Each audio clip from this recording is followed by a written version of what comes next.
yeah, let's go live. Let's go live. Oh my God, we're live. I can't even put my I glasses can't on believe that. with these on. We're live. Not a reschedule. 2 minutes later. 2 minutes later. We're not late. We're fashionably on time. Two-minute warning. Jeez. This isn't like a doctor's appointment where you have to get there early because you're going to be filling out like 6 sheets of paperwork. Like next Friday, I have to go to a vascular cardiologist. Oh, I got to do a vascular. No, yeah, but I have to be there at 8:40. My appointment's at 8:40, and it's on the other. It's on Edmond, where the other side of OKC, where we used to live, and it's rush hour. So I got to get up at like 5:00. No, I get there on time. I always tell the person make the appointments like, yeah, can you make it around noon? A little bit before, a little bit after is fine, but something like that. I don't want anything too early. It kind of upset my sleep schedule. Hiya, folks. We're on the air. We're on the air, Oh yeah, we're on the air. Oh, I should just point out that there's a link on the bottom of the screen. It's Tenkar's Tavern/d.game/DTRPG, and that'll take you to drive through. And if you spend a little cash, a few coins come into the pockets of this channel. Or call 1-800-MY-SEXY-ASS. My sexy ass. What do you mean, Tenkar's sexy ass? I don't know about what sexy ass you're referring to, sir. But it's better 1-800. It's better 1-800-WET. So I'm afraid to even ask about that one. Okay. By the way, so we retired the gaming. Hey, Ty, we retired the gaming chair. So that blueness that used to like as a blue halo should be gone for the most part. But also, I had it for a couple of years, and as I was like, oh, I was trying to replace it, and then as I said that, a piece of metal came out of like the bottom of the back part that it poking me. I went, oh yeah, it's really telling me it's time to replace it. So I have more of an airy office chair without the high neck. I saw a YouTube video about weird deaths or weird things. And did you know that like most office chairs can explode? Is this like Spinal Tap? No, I mean, they said they had a couple of accidents where it's like the chair exploded on them, and either I forget if they got killed or was seriously hurt in the hospital. But it's stuff like the post coming up their, they're up their backside, and things like that, because there is kind of pressure down there. It's hydraulic, Oh yeah, all right. I now I can see it. I understand. Yeah. L, sad to hear you're upset. Random House is losing D&D according to OGDM. He is content farming you hard lately. Well, here's something for OGDM, and I hope you don't take this personal. I don't know who the fuck you are, sir. I don't know your channel. I don't know what you do, but if I am your entertainment, God bless you. As for my opinion about Random House losing D&D, I think it's interesting. I think it means that WotC is taking steps to be more in control of the whole distribution of their game. We kind of knew that it's kind of like the comic publishers going to like comic stores rather than like newsstands. Right, kind of like that. There's a lot of listen. This means that they are essentially abandoning the bookstore market, right? That's what Random House is going to. But if you were a friendly local game store, you're probably getting it through Diamond or somebody else of that nature. But this was a sign that we all saw. When I say we, it was Glick, it was Professor DM, when they were started doing things like, oh yeah, you can order from us directly, and if you do, we'll give you a bundle and the digital content 2 weeks early. And then they started that, and then but you got to get the bundle, and the bundle is $10 more than the actual physical price. Oh, and then we're going to raise the physical price of everything. So we actually raised the price $20. But we hit it as part of a bundle. That to me was telling me, and maybe other things will differ, that WotC doesn't care about selling through hobby stores or bookstores or even Amazon. They are trying to find ways to keep that money in-house, cut out the middleman. This is just another way of them expanding that. It doesn't affect me one shit because I don't buy 5e. My last 5e book that I bought was what, Tyranny of Dragons? I got 2 copies because one was signed. That was back at the launch of fucking 5e. I don't buy 5e stuff. What little I have, I've been gifted. And I'm not saying those are good gifts, and I'll probably re-gift them sometime, but By the way, Tammy says there's nitrogen in these chairs. That's what raises it up and down. That's why it exploded. Exploding in my, I would just have to say that, a lot of asses are exploding already because of their own built-in noxious fumes. That combination could be an interesting one. Beans. I'm sorry, Ty, for disappointing you. Listen, my head will still, if I lean back, the top of my head will still get chopped off by the VR. So, you can. If that's a reality stream, the green. Oh, by the way, I showed you this last night in the chat. I'm going to plug it on the show here.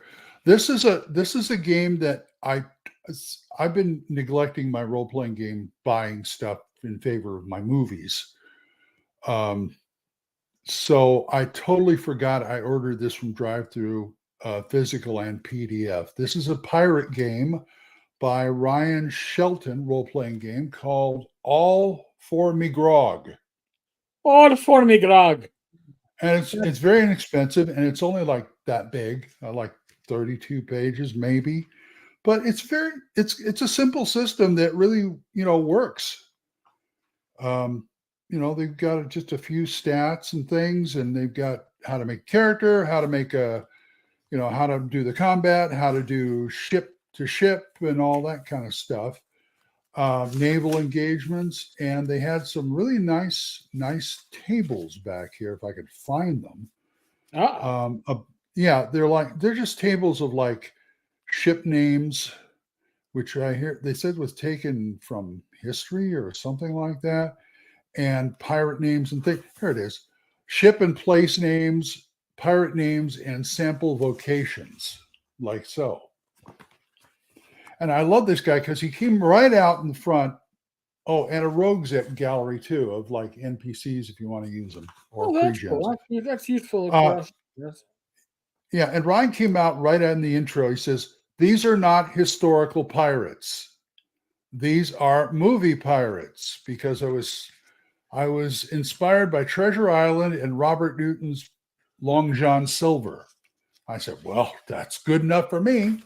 But so I could play Pirates of the Caribbean. Come on, I want. So you could do those too. They're fictional. I would want my undead zombie pirates, but we probably can't. I'm sure you can. I think this is you could work it in somehow. Well, no, Glenn. Watchy says no real world religion right now, so no zombies because that's voodoo. Sorry. Well, this isn't WotC. Besides WotC, let me clean my eye here. Anyway, I don't know what you're talking about. I used to use that with adjusting my glasses. I'm just adjusting my glasses. Yeah. Anyway, so I can play like Captain Blood or the Seahawk or Jack Sparrow or however you want to do it. And beautiful color pictures too, color plates that they took from literature because probably public domain. Okay. So anyway, check it out on DriveThru. All for Me Grog. All for Me Grog. That's like the second role-playing game, pirate role-playing game I got. I've got Freebooters. And third, I got 50 Fathoms too for Savage Worlds. Okay. I seem to collect pirate RPGs. Well, here, actually, I'm gonna since we're hacking stuff now, folks. I got no financial interest in this. It's a Kickstarter. All right, but I'm gonna show you a Kickstarter that is literally near and dear to my heart because back when Rach and I before the Black Plague hit us, right? I can't use certain words because then YouTube puts up like disclaimers. But before the Black Plague hit, Rach and I were looking at buying property up in the Poconos. And then, and at that time, I was like, oh man, I want one of those really cool, neat game tables. And Rachel's like, well, I better serve a double purpose because if I can't eat at it, it's not going to serve. Oh, double is this Tanner Yarrow's Kickstarter? Yes. Oh So, God, I'm salivating over it and I can't afford it. So, folks, but anyway, this look at is a foldable, storable table. You pull it out. You can get the tchotchkes where you can have extra for dice, a dice tray, the drink holders. Maybe Watsy can put their bowls in a holder. I don't know, but I do know that this table looks really sweet. It starts at $250. I'm sure you go bells and whistles. It's probably closer to $5. But for something that you can fold up, can fit under the average bed, and I know I'm not talking about the chairs, I'm talking about the table. I am like, oh my God. Now, to be honest with you, do I have room to set this up? I do. But that would also mean that I'd have to, interfere with the treadmill and the workout and all the other stuff, and that's more important for my health. And I don't have Rachel's in the background going, yeah, fuck no, you ain't doing that shit. Well, they've got like add-ons, like you can get a tabletop for it, so you use it as a regular table too. No, and listen, it looks like a really nice table for that money. But I don't have an in-person gaming group, and I think let me actually hold on a second. I'm showing you the picture here. But if you go, it's Gamefold, the first folding table designed for gaming. So if you go to Kickstarter, do a search for it. It's a nice looking table. I swear to God, if I had an in-person game group, even if I had to travel to it, I'd fold it up and put it in my trunk. That is fun and dandy. This is the kind of table that is actually a realistic table that isn't just like, oh, well, I'm going to impress my friends with this $1,000 table. It's usable and it's feasible, and it packs away. What more do you want? See, part of the reason I'm salivating over is because, like, in March, we're supposed to be moving to a house we're actually buying, which means I can actually do something with the room I'm allowed. Office, den, whatever. Right. And that would be a perfect table for it. Absolutely perfect. And yeah, right, Elle. We're talking. That'd be fine, but we're talking about. I would do it, but that would not please the wife. Yeah.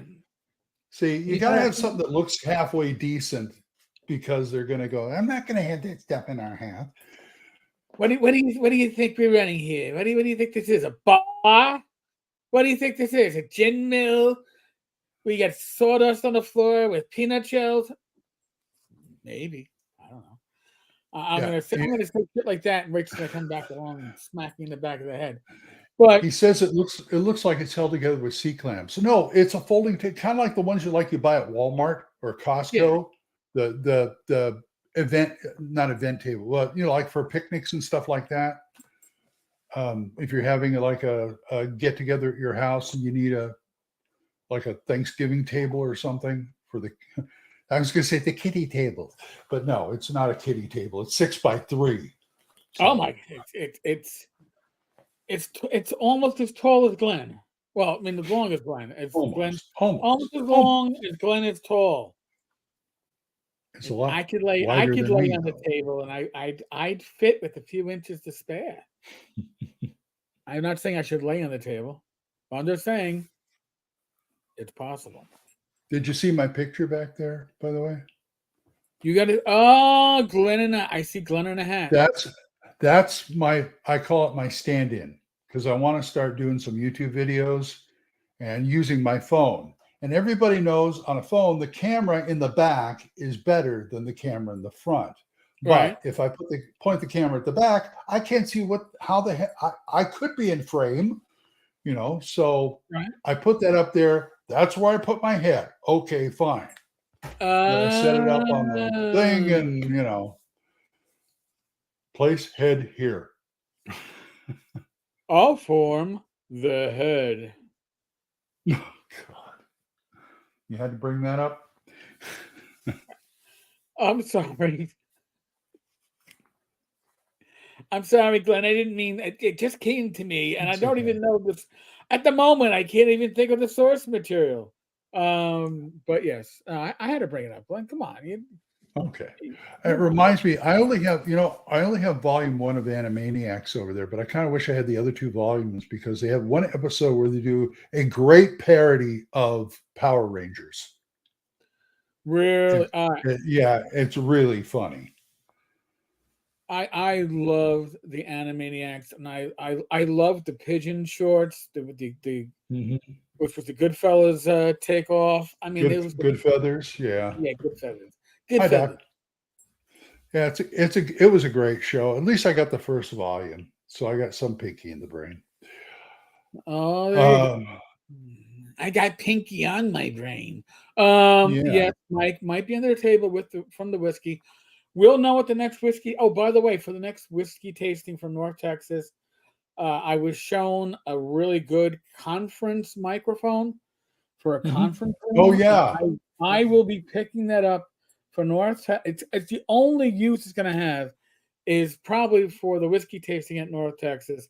But I'm going to be grabbing that so everybody can hear the comments from Jim Kitchen and Ty Beard and a few of the other miscreants that we generally have there. So that should be a lot of fun. Doc, welcome. Uh, Glenn, new Hasbro showrunner hates Power Rangers and Super Sentai and is going to change his. Oh, oh boy, the fans ought to like that. You can't. Yes, I did like Chicken Boo. In fact, the Hulu reboot, they did. If you saw it, they did one scene where all they had in the reboot was the Warner Brothers and sister. They didn't do any of the other segments, and they had all the people who was in the segments show up to beat up Chicken Boo Okay. because they blamed him because they're not on the show anymore. See now, I really enjoyed the original Animaniacs. The rebooted Animaniacs wasn't bad, but it didn't Yeah, it have was all the right. edge. It didn't have the edge of the original. You No, it know, didn't. it was kind of like, oh, you gotta put the bumpers on, rubber bumpers, Mhm. because we don't want to upset anybody who could be upset. So let's try to keep it all. And it's like you can't do comedy if you're worried about upsetting people because you're not Well, going to there's be. from the original run. I wish we had a wheel of morality. Wheel of morality, turn, turn, turn. Tell us the lesson that we should learn. Oh, don't give me ideas, They Glenn. they do that at the end of the show a lot of the times, just because Mm-hmm. every show has to have a lesson, like the old, like GI Joe and stuff. GI Joe, a real American hero. GI Yeah, Joe is uh, there. yeah, and knowing is half the battle. Okay, boys and girls, it's important to read. Okay. What is it GI also Joe. important? GI Joe, can you teach me a life lesson? Apparently, if I fire guns, people don't get hit, and if they get hit, they don't really get hurt, and if they get hurt, they don't really die, because guns don't do that. That's just a bad lesson. I swear. I don't have all the maniacs, but I do have both seasons of Freakazoid, so I made up for it there. Wow, that's like a true confession. I loved it. I love it. They did so many good parodies. I mean, the Johnny Quest parody is just comedy gold. And I Uh, love the way Warner Brothers animated it, and it looks like an episode of Johnny Quest with the limited animation and everything. Great stuff. Toby well, Danger. and that's the thing. There are so few creatives. When I know I say creatives, I'm not just talking about the artists, the writers, but Mhm. the publishers, the producers Mhm. that are willing to take those chances these days. I Mhm. mean, South Park has a huge following, Do you think South Park could have been created in 2023? No.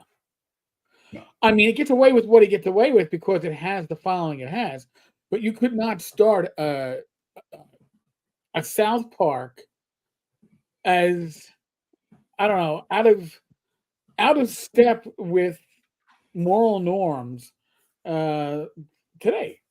And like the recent article that's been making arounds on social media, I covered it earlier today. Wizards of the Coast, when it comes to Magic the Gathering, they've already apparently done away with like the witch in Magic the Gathering because people were offended because they identified as witches and you can't. But now they're talking about taking out possibly the druid and the shaman from This Magic is the why Gathering. that's why everybody needs to play Hyperborea. Well, We exactly. got him in there.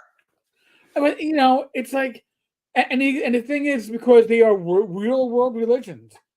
But isn't D&D based a large part on Judeo-Christian beliefs, right? The cleric, when you looked at images of the cleric in early D&D books, shield with a cross on it, right? It's supposed to make you feel like you're one of the crusaders, right? One of the holy fighters at the time.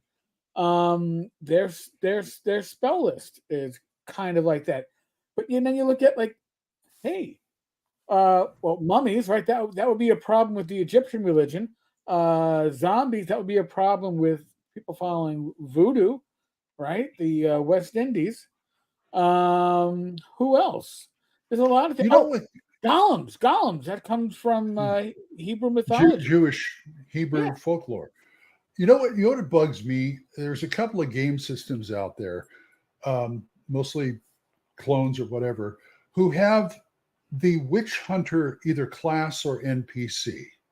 To me, I think that's out of step in a fantasy world because, first of all, I don't understand why witches always get the bad rap. Because when I'm thinking of witch, if you could have a witch hunter in a game, why aren't they going after the wizards too? They use magic, and some of it is even demonic. Well, you see, a demonic wizard would be a warlock, right? So then I guess, No, it'll be a necromancer probably.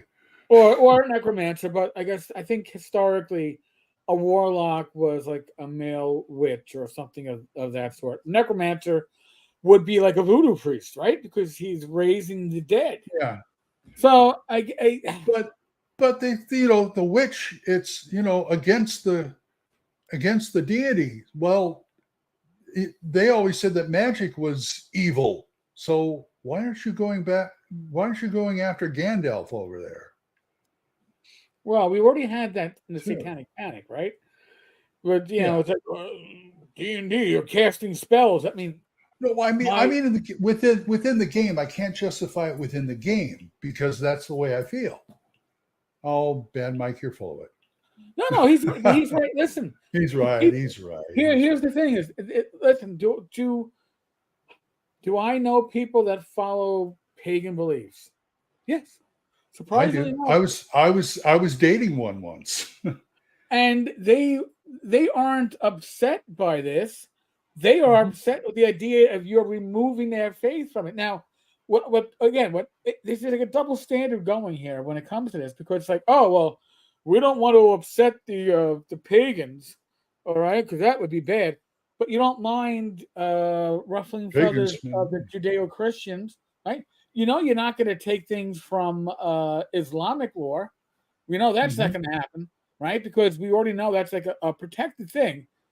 But you can take from, and I'm not offended. I'm a Catholic that barely practices. I'm not offended Same by here. the influence of the Judeo-Christian background in games like D&D. Actually, I like it, but I don't think that the pagans are offended by the use of some of their history or their lore. This is WotC trying so desperately to get ahead of the game, to get ahead of the ball, they keep on tripping over their own fucking feet and causing more poor backlash that they don't fucking need because they're stupid. Really, they are. they can't help but being stupid, and that's what is a damn shame. British protested this new black girl Robin Hood, and they were called racist. They also protested black Anne Boleyn. Well, Oh, on TV, yeah. yeah, well that's you know it, that is doing things for the sake of doing things. It's not historically accurate. I regard that not even as historical fiction. At that point, it's just fiction. Yeah. That would be like rewriting Roots and making all the significant characters that we're supposed to be leaving. Well, no, they were all Chinese. We're going to make them Asian in the next version of Roots. You know, there's enough significant history behind all of the world. You don't have to like twist any nations or any culture's history to make it your own when you have enough significant history everywhere in the world. All you gotta do is look for it, and people do look for it.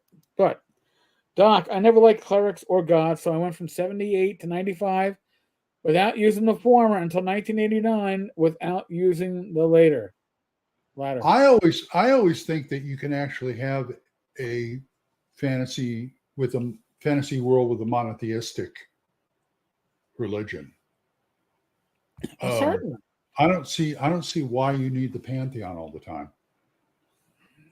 And what would be interesting with that, I think an issue of Dragon magazine back in the 80s, it could be numbered in the 80s, but certainly in that time frame, back in the AD&D 1E era, had the idea that alignment was perspective. Mm-hmm. So everybody considers himself to be good, right? Even evil thinks of themselves generally as good. So what happens when you have two churches that follow the same God, but both consider themselves the others to be heretics? Yet both are getting empowered from their God. How do you reconcile that? But look at the religions. We have the Judeo-Christian God. We have like the Islam. They have Muhammad. I don't know if they have Muhammad. But there's Muhammad. There's Buddha. There's these are all different gods, more or less. But the religions are all monotheistic. Right. I don't know of any religion right now in this day and age that worships a pantheon.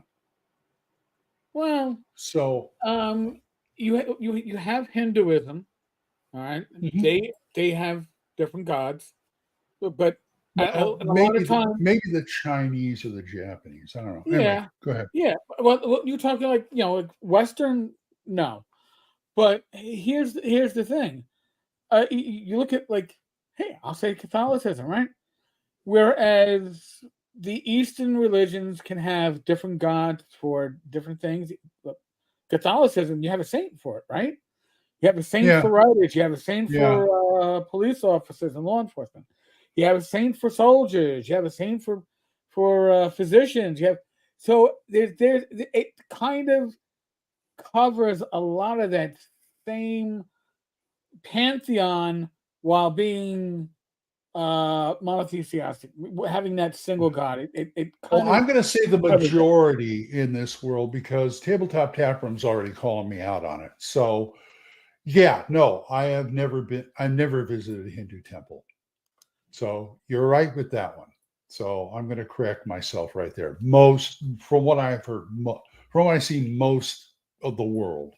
Well, again, most of the Western world at this point.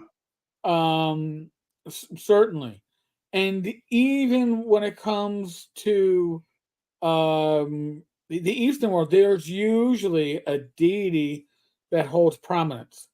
So again, in the Western world, we would refer to Saint Patrick, Saint Michael, Saint Joseph, Saint Mary, Saint Anne. You have all these different saints that have their own section. Yeah, and Japan has what is the celestial bureaucracy or something like that. They're like hundreds of gods. I think they're relatives or something. Yeah. I'm not El has sure a good about point. Baphomet and Tiamat are still modern religious use. Will Watsi remove Tiamat? Of course not. Tiamat? You mean Yeah. it must be something other than a multi-headed dragon? No, actually, I think it's very similar to that. Really? Yeah. But here's the thing.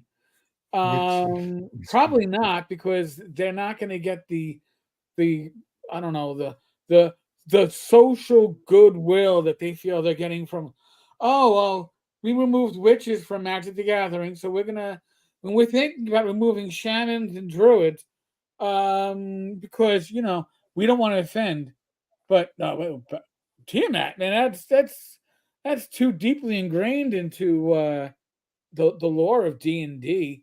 I mean, hell, it's So, in the cartoon. oh yeah. Oh, we'll just have to block that out in a cartoon. If you're getting all your stuff on demand, they could do that, right? They'll pixelate it. Yes. Oh, look, it's mighty Frenchie, the dragon. Frenchie the dragon. Oh, that's going in my next game. There we Frenchie the go. dragon. Frenchie, because that and Forgotten Realms, Tiamat can go. Oh, and Forgotten Realms and Tiamat can go away. I Yeah. thought it was in. I thought it was in all the. I thought he was in all the worlds, especially Dragonlance. Here's the thing. Watsy is so tired of being reactionary that now they are reacting to things that haven't even happened. They're reacting to imaginary outrage because they expect it. Oh, we're gonna offend the pagans. Oh, we gotta. You We can't gotta make always. sure You can't always second guess the public. Well, you actually can always second guess the public because they'll always surprise you. That's But true. if you are running a company with the idea that you can't offend any special interest group, you can only offend the major interest groups, right? Like you can only offend Judeo-Christianity, but the rest of the stuff, you're not going to be successful in the end. You're way too reactionary. Just like I said, it's like a comedian who has no edge. The comedian has no edge. They're gonna have no audience. If they have no audience, no HBO special, no money, they're not going to be doing very well. That's all right. Oh, don't take me very seriously tonight, folks. I'm really jonesing for a game. Doc, you'll remember them removing things from D&D. Goes way back. Oh right? yeah, Well, second edition without devils and demons. Yeah, whether they Biatsu and yeah, they just renamed them. Right, and then no assassins and no half orcs. No half orcs, no, and no monks until they shoved them into Oriental Adventures. Yeah, they said Oriental Adventures have got monks. We don't need monks in this game. Well, and then half orcs were relegated to the Book of Humanoids, which if you had the Book of Humanoids, it just meant that half ogres, which were a race that came up in Dragon magazine, and you played if you wanted to be the tank, was now an official race that you could play to be the tank. So, Mike wants to be put on. He says he has a funny quote to read. I guess we could. All right, hold on a second. I'll give him a surprise too. All right, Come on. Surprise for Mike. Oh, and by the way, supplies. My one distraction of the night, my new medication has just arrived. Right, just went to the door to get it. I hear. I'm surprised I didn't get a warning. Oh yeah, no. Are you gonna be able to? Are you gonna be able to finish your show? Yeah. Thank you, ladies. A surprise from Glenn. Surprise! There you go. Surprise from Glenn. Surprise, Michael. Surprise from Glenn. Let me just say, well, I'll just 2 words: more DVDs.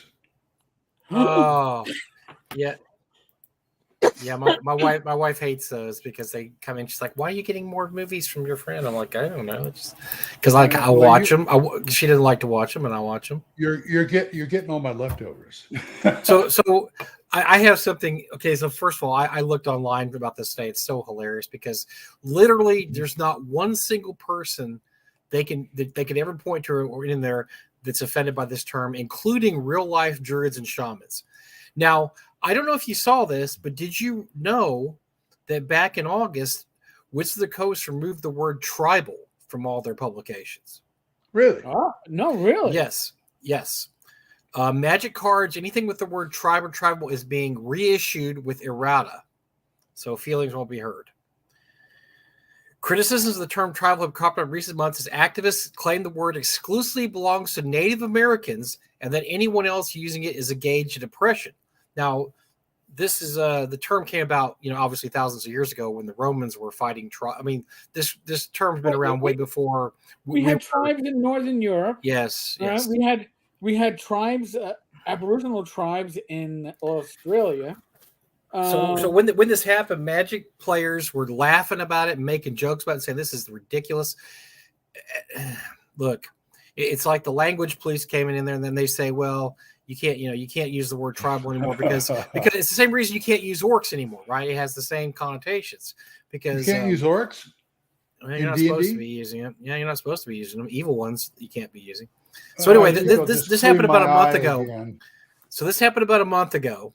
Then this happened, and so here's a quote. This is I was on Reddit today reading about this. This quote cracked me up because this was pretty much 99.9% of the reaction.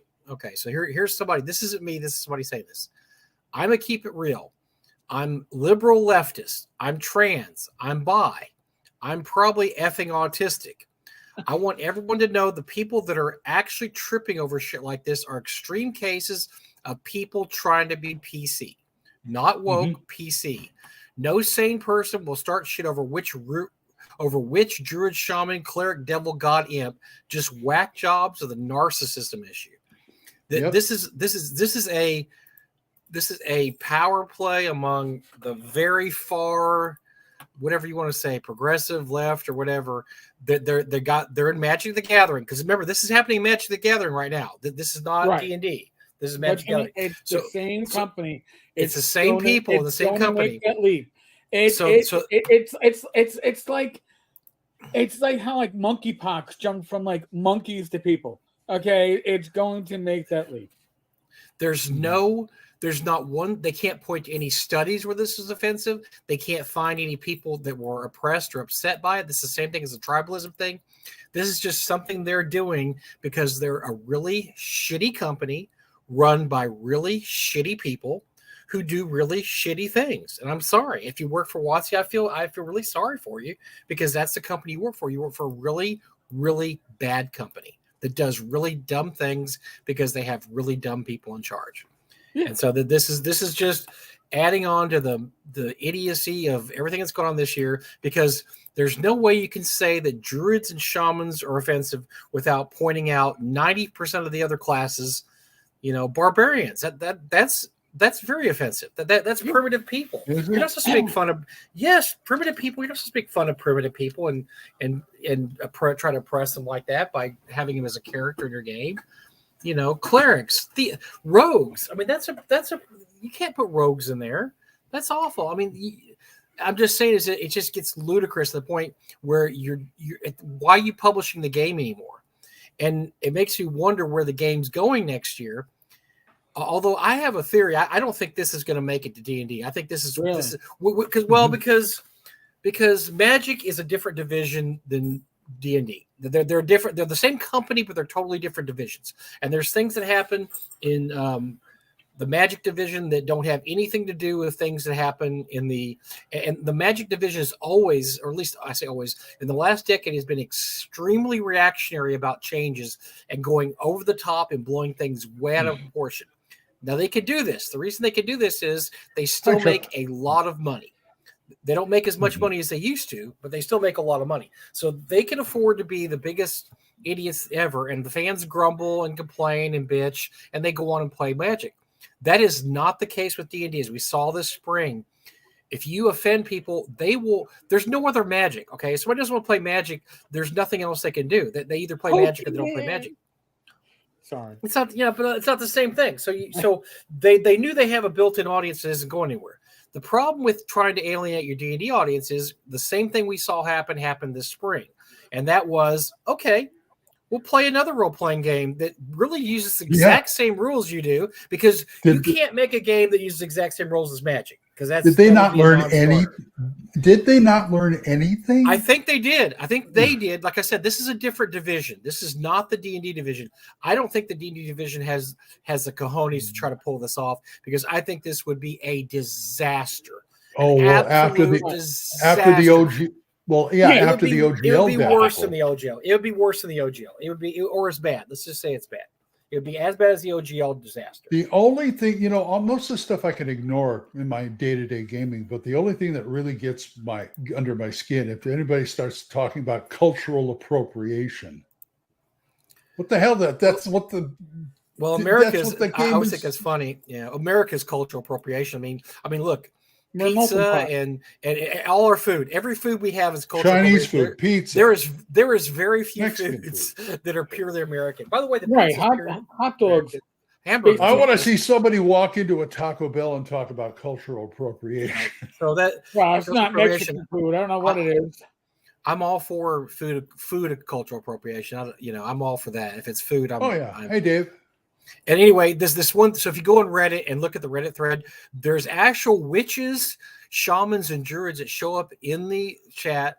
Not a single one of them is offended by this. Not a single one. So they didn't talk to any witches, shamans, or druids, because they just like, what? Huh? This is fine. I don't understand.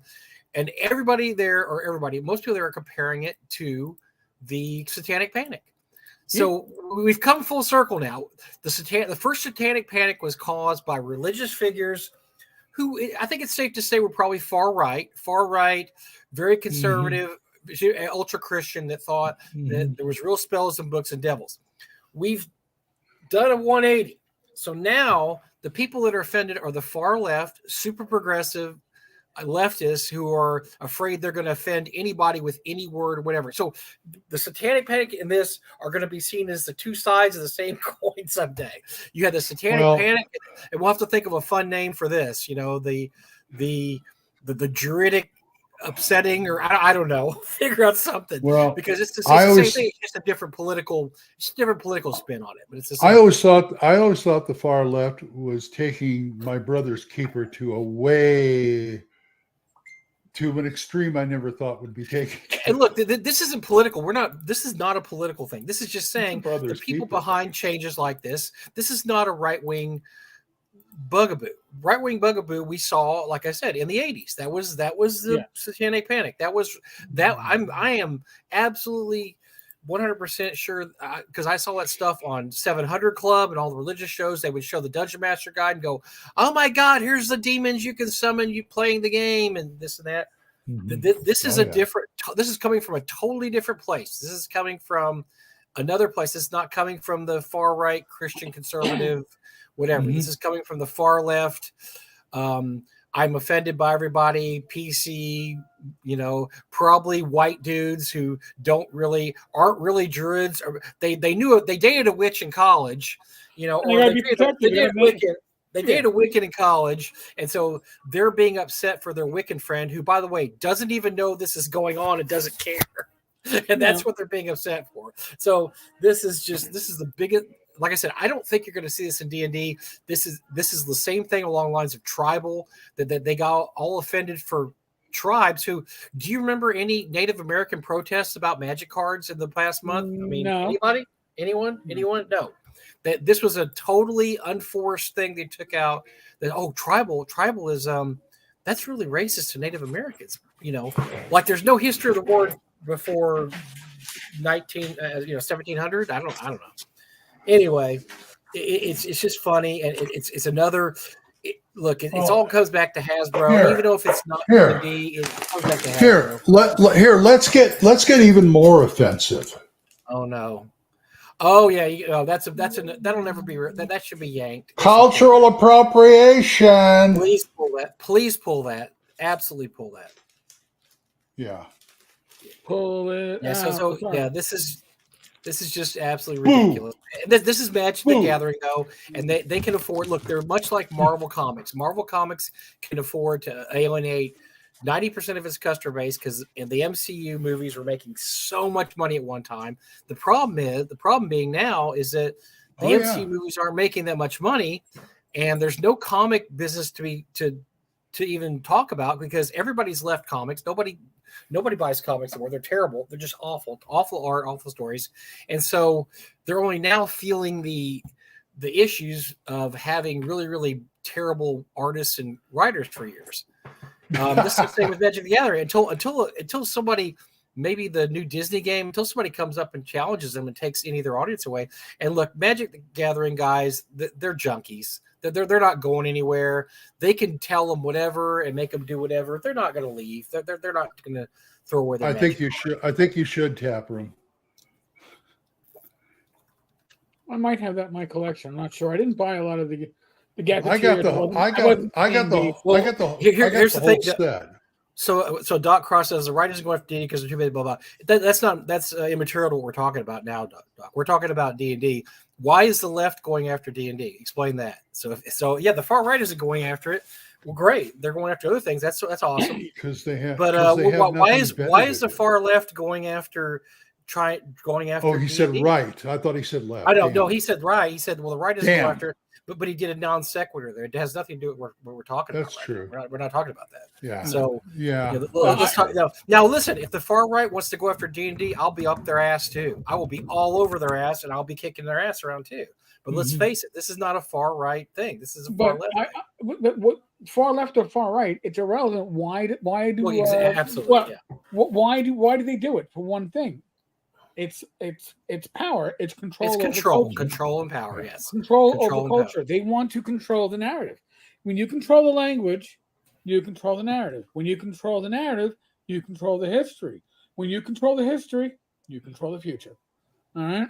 Yeah, that's what started gatekeeping right there, as far as I'm concerned. Here's another example. I am a wizard. 30 years. Yes. Back, I'm offended by the use of wizards, and Wizards of the Coast are not at all affiliated with the clan Wizards. Did you know there are really wizards? And he goes on to talk about how he's a wizard, and he's never said anything about, oh my God, Wizards of the Coast, you're a terrible company, and you still have wizards in your game, because they don't care. It's not important. It's a game. It's not real. So why would they be? Why would real wizards be offended? And that's what this guy's making the point. He makes that point too. Like I said, there's shamans in here saying we are not offended. There's druids in here. Matter of fact, there's a druid up earlier that said, I'm offended they're taking druids out of the game because I'm a druid. I like the to be able to be shown in a positive light. Because let's face it, I don't know if most people know the history of druids, but they were wiped out by the Romans for a reason because they were practicing human sacrifice. So the Romans went in there and wiped them out. So yes, druids now, I assume they're not practicing human sacrifice anymore. They really enjoy the fact that the D&D game doesn't have human sacrifice as a part of being a druid character. That was taken out of the game, or that was never part of the game, thank goodness. Now they're just presented as animal and plant and element lovers. And so these people there's not a single, they can't point to a single example of a real life Wiccan or shaman or druid being offended. And if there is one or two, I'm seeing here, like I said, I'm on the Reddit, I'm seeing dozens of real people that practice those beliefs that aren't offended. So you're going to have to find a lot of people that are offended, a lot of them. Every other comment is, I'm a leftist, I'm a liberal, blah, blah, and I think this is stupid because I'm a druid, and I think it's idiotic. And so, yes, you have people that their political beliefs actually align with that, and they still think it's stupid. Yeah. So, it's just WotC is it's so just- gun shy from all the mistakes that they have made that now they are trying to preemptively prevent themselves from making mistakes and are stepping on their dicks, which is kind of hard because they probably got a very small one at this point from all the shots to the nuts they've taken, but they still find a way to step on it. And it's, again, unforced fouls. WotC is the one company that repeatedly does unforced fouls. You have to wonder about the leadership. Yeah. Like, it's been not there for what, a year now, right? Al? I mean, yeah. since last year, since they let go Ray Wininger, which is about this time last year, or what was it, October, November, they Yeah. fired Ray Wininger, who was right a before lifer. the OGL. Yep. Yeah, He was so- a lifer. Now, if you see Ray online, he will not talk bad about WotC, which is smart for him because, this is his bread and butter still. And so, Well, but yeah, he probably got a little bit of a parachute. Oh, he got a golden parachute. He got a golden parachute. And he also probably got a non-disparaging agreement that was attached to it. He still I'm sure he still works in the industry, and he doesn't want to, be seen as a gadfly.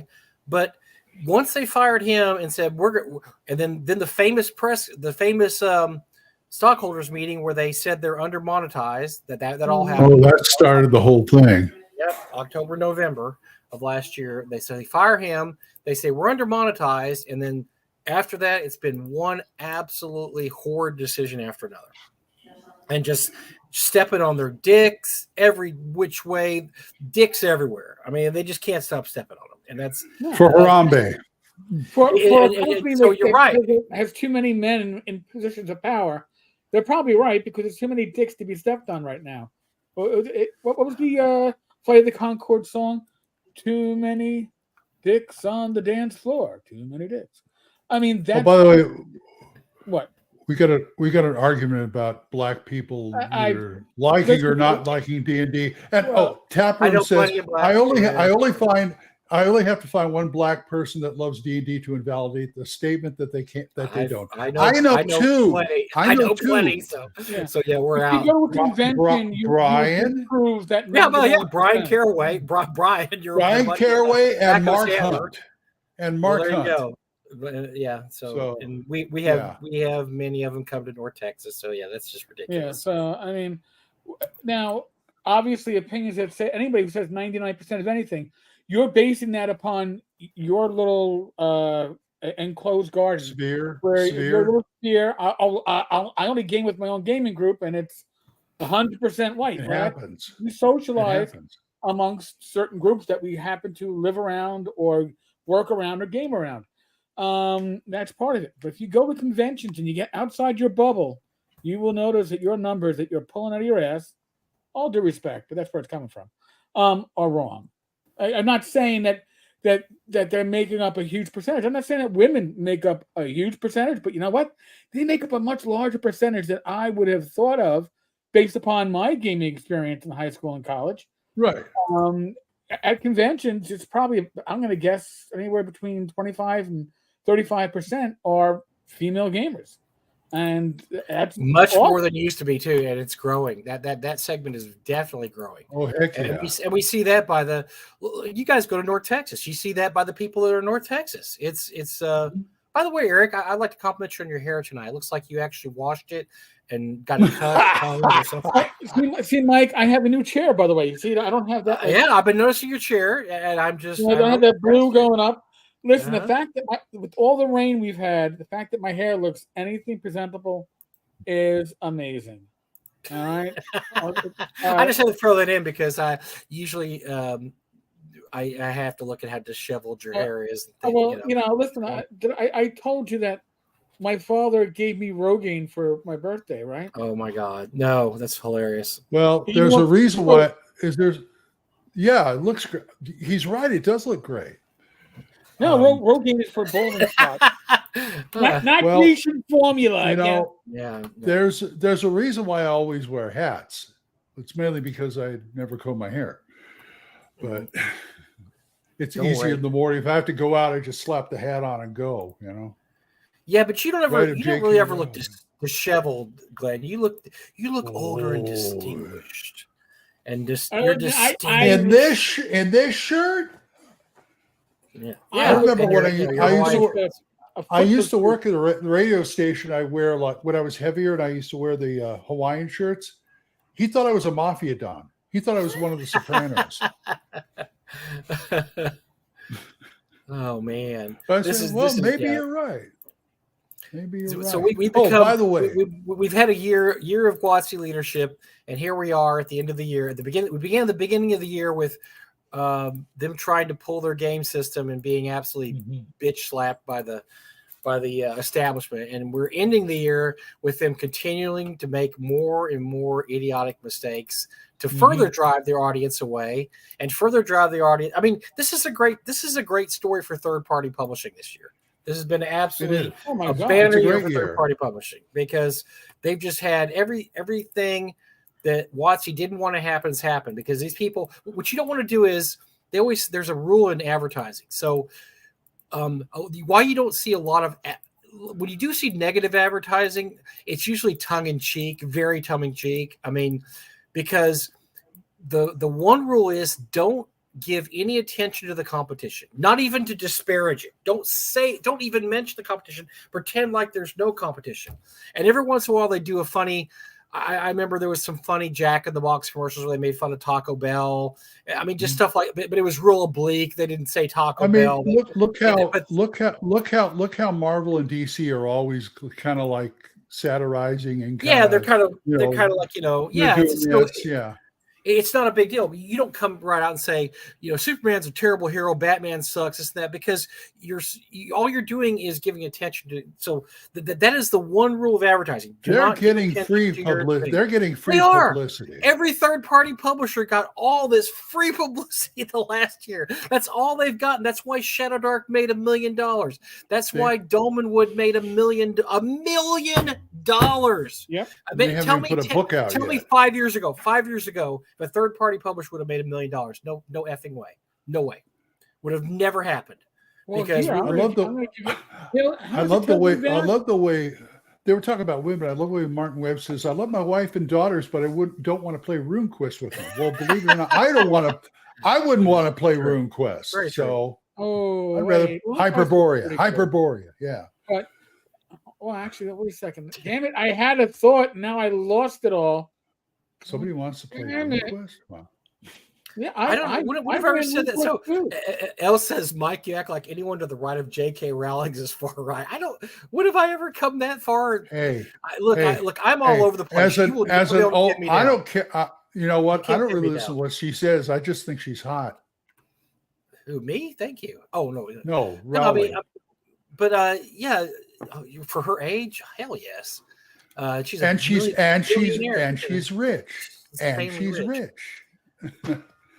But look, J.K. Rowling's not far right by any means whatsoever. So, but I mean, I'm just saying is that I'm all over the place. I know from talking to Eric, he's all over the place. You can't pin us down. So it's hard to say, well, these guys just ripping on this because they don't like.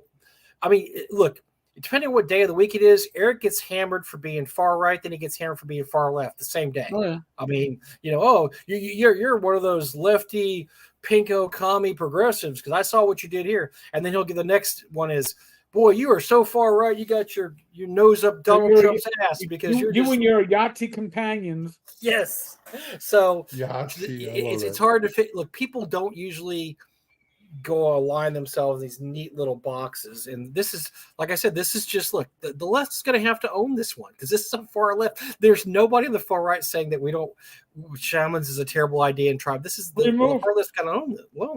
Remove all golems from D&D because they are appropriating Hebrew mythology. I think that's very much appropriation of Hebrew mythology. Oh my God! Right down how you control them. Absolutely is.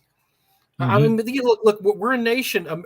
Look, America, what's the quote from Stripes? I mean, we're the mutts of the world. I mean, we're every culture comes here, and we're this giant melting pot of anything, and so you're going to have cultural appropriation it saturates every part of our society, which is funny when you try to call one particular part of it out and say that's cultural appropriation. Like, what about these other 5,000 examples? I mean, you have to be fair on that. It doesn't make any sense to call one out and not. Well, call you the know, rest out. my I've always heard about like the rest of the world doesn't like America and all that kind of stuff.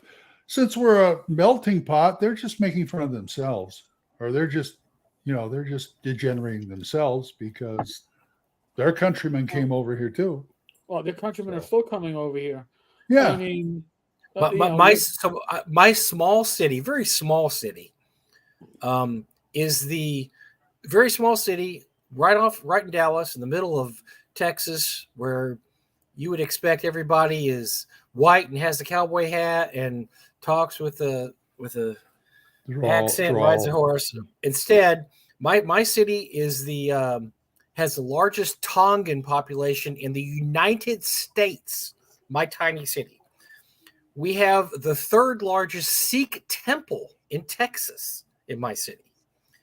And this is, like I said, this is a small Texas city. So What? Texas isn't, and this is just Texas. I mean, look at all the other, let's go to the East Coast or where Eric is, or the West Coast. The only place I can think is maybe not that diverse might be the Midwest. Well, because I saw that Wisconsin's still like 86% white. I mean, Texas is a majority state. We're 51% minority in Texas. My zip code in the 2000 census, I don't recall what it was in 2010. I don't even know if 2020 came out, but in 2000, my zip code had more languages spoken in it in the household than any other zip code in the country. My zip code has more people from everywhere across the world than anywhere else, and it shows. Walking down like a commercial street like Queens Boulevard, you go down it and you're like, oh, there's Thai food, sushi, kosher food. Right next to that, you've got I forget what the halal food. Then right next to that, you got a Starbucks. I mean, you got everything jumped in, and I'm not even counting the different variations on Asian. I'm waiting for somebody to label Starbucks as cultural appropriation. Oh, I'm sure it probably is somewhere. Because of the coffee beans. It's Colombia. We have one of the elementary schools in my city, my tiny city. They are one of the top. So one year, all the schools, they wanted to find out how many languages are spoken at your school.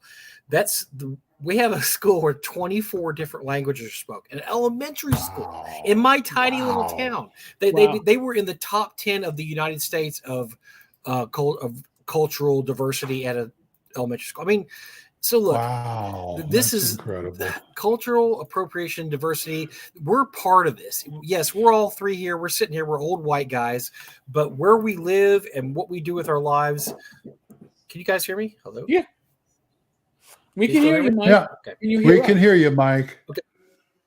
Okay. But yeah, this is garbage because look, we live in diverse societies and diverse neighborhoods and diverse states, and we don't know anybody that complains about these things. It was the same thing that happened when they created out of whole cloth, which nobody cared about, was this thing about orcs and orcs being a stand-in for African Americans.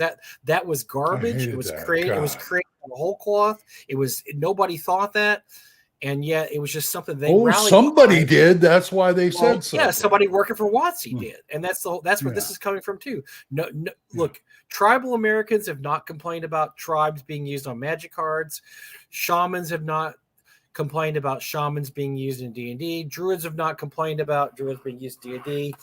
Warlocks have not complained about warlocks being used in D&D. I mean, I don't know if that's the next thing they're going to do is get rid of mages or magic users, because there's actual practicing warlocks and witches. This is just more brain dead ridiculousness in corporate America coming from WotC, because this is it's just a doomed company just going down the toilet and just taking every bit of sanity with it as it gets flushed. Doc says he lives in a state that is ground zero for diversity. Yes, I know. I grew up there. And he says America's 5 most diverse big cities are in How did Long Beach? Why is only Long Beach number 5? My hometown is only number 5. That's pitiful. Well, Houston, Houston. I'm about to say Houston should be in there. It is. Okay, Houston's there because Houston's insane too. It's. I mean, every nationality you can ever imagine. So, yes, Texas is not a, exclusively white person backwater here. It's and then of course my children and grandchildren are all Hispanic. So let's add that to the mix. If I have to throw my credentials out there, they're all Hispanic. So. And then there's where I am, Oklahoma, but that could happen to anybody. Some claim to be a wizard, they should be made to prove it. You live in Oklahoma. Why that could happen to anybody, I can't do my magic in front of people. If you're watching, I get stage fright. I can't do it in front of you. Everybody turn around. So look, like flowers. I get it. So they go to Vegas and protest Chris Angel because he's a magician. Well, he has the name Angel too. Appropriation of real magicians. No, I am a real magician. Yeah. Well, no, we just came from David Copperfield's show. So we were protesting that. It's more like an honorary title. The people that are warlocks in real life, they're not warlocks. It's more of an honorary thing, and they dabble. A lot of them dabble in herbalism and stuff like that. Maybe some crystals and tarot and stuff like that, so that they say they can affect things. Well, it's more supernatural than it is real. Having dating a Wiccan, I never said warlock around here because all of us we are all witches or pagans. He said warlocks are we don't use the term warlock because that's evil. Wow. If somebody says they're a warlock, they shun them. Very interesting. So somebody said, "Look, there's even divisions of that." It's only I have no clue. Yeah, if they're male and they're witch, they're a male witch. Interesting. So, very interesting. True. Did not know that. So I learned something right there. I will not use that term when I'm around a Wiccan. I would not be happy. On another subject, what is Eric drinking tonight? Non-alcoholic. You know what? I'm drinking some random flavor of some squeezy punch because the label came off it. Ooh, and I found it after a month. I don't remember which one it was. It was a pack. It was a box of flavor. Did it ferment? Has it fermented or no? However, they found he's drinking a box of Flavor Aid they found at Jonestown. Yeah. Anyway, no. So just as a side note, and this was great getting excited about this. So a company called Brucey sells basically home brewing kits, but they're not brewing beer. You're brewing basically wine, but it's grape wine, apple wine, cider, or honey wine. What is honey wine? Ooh, mead. That's the idea of getting mead excited Rach so much that we bought some local honey up in the Poconos. And we ordered the actual set from Brucey. So we got the 1 gallon jugs with the airlock and getting all ready to start the brewing process of making our own mead. All right. I'm interested. This sounds awesome. Oh, that's nice. We shall see how that works out. My one recollection of having mead at a Renaissance festival 20 years ago, I didn't like it that much. Mead's it's like beer. Yeah. There's different kinds, man. I mean, you never know what kind. It's just different. It's a different kind of alcoholic beverage. Doc says my birth city is #1 for languages. And Doc, I don't mean to be rude. I don't mean to come down on you or anything, but I'm sorry you were born in Stockton. It's one of my least favorite cities in California. I think it was Stockton. Yeah. Excuse me. No, I'm sorry. He was in San Jose. No, he was born in a good city. Sorry. Mike's allergic to California, Glenn. I am allergic. No, it's look, we had a nice day. That's too damn bad. I was outside all day working. I worked in the yard all day today. It was beautiful. I am saucy tonight. I don't know what maybe it is. It's because I need a game. I need to GM a game. Damn it! All my game like Matt's game starts up next week, but like I got online. See, here's the thing that came up. I talked about this last night. What I'm thinking of learning VTT because I have a regular VTT game and all my players are on there. But I wonder, I'll use Owlbear Rodeo because that's easy. And I was going to announce it, and then I thought, this is not getting them to the table. I want them at the table, not online. We got enough online. I'm tired of it. COVID's over. Well, not over. Sorry, Glenn, I live too far away to make that commute on a regular basis. Mike, did you see the interview on Nerd Immersion with Matthew Lillard about the new D&D whiskey brand? Did not, but I heard about this elsewhere. I think he's already advertising this. Really? Yes, I think I saw an ad for this.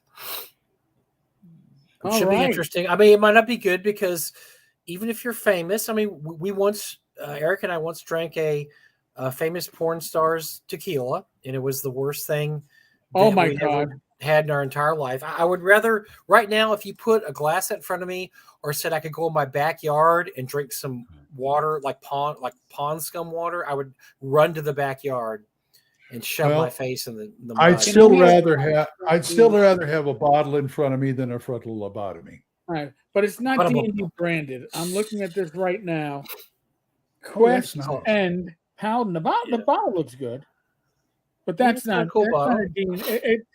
Is it D&D inspired? Certainly. Is it fantasy inspired? Certainly. Is it a D&D? I mean, what's a fantasy whiskey taste like? It tastes like a whiskey. I mean, it's a whiskey, okay?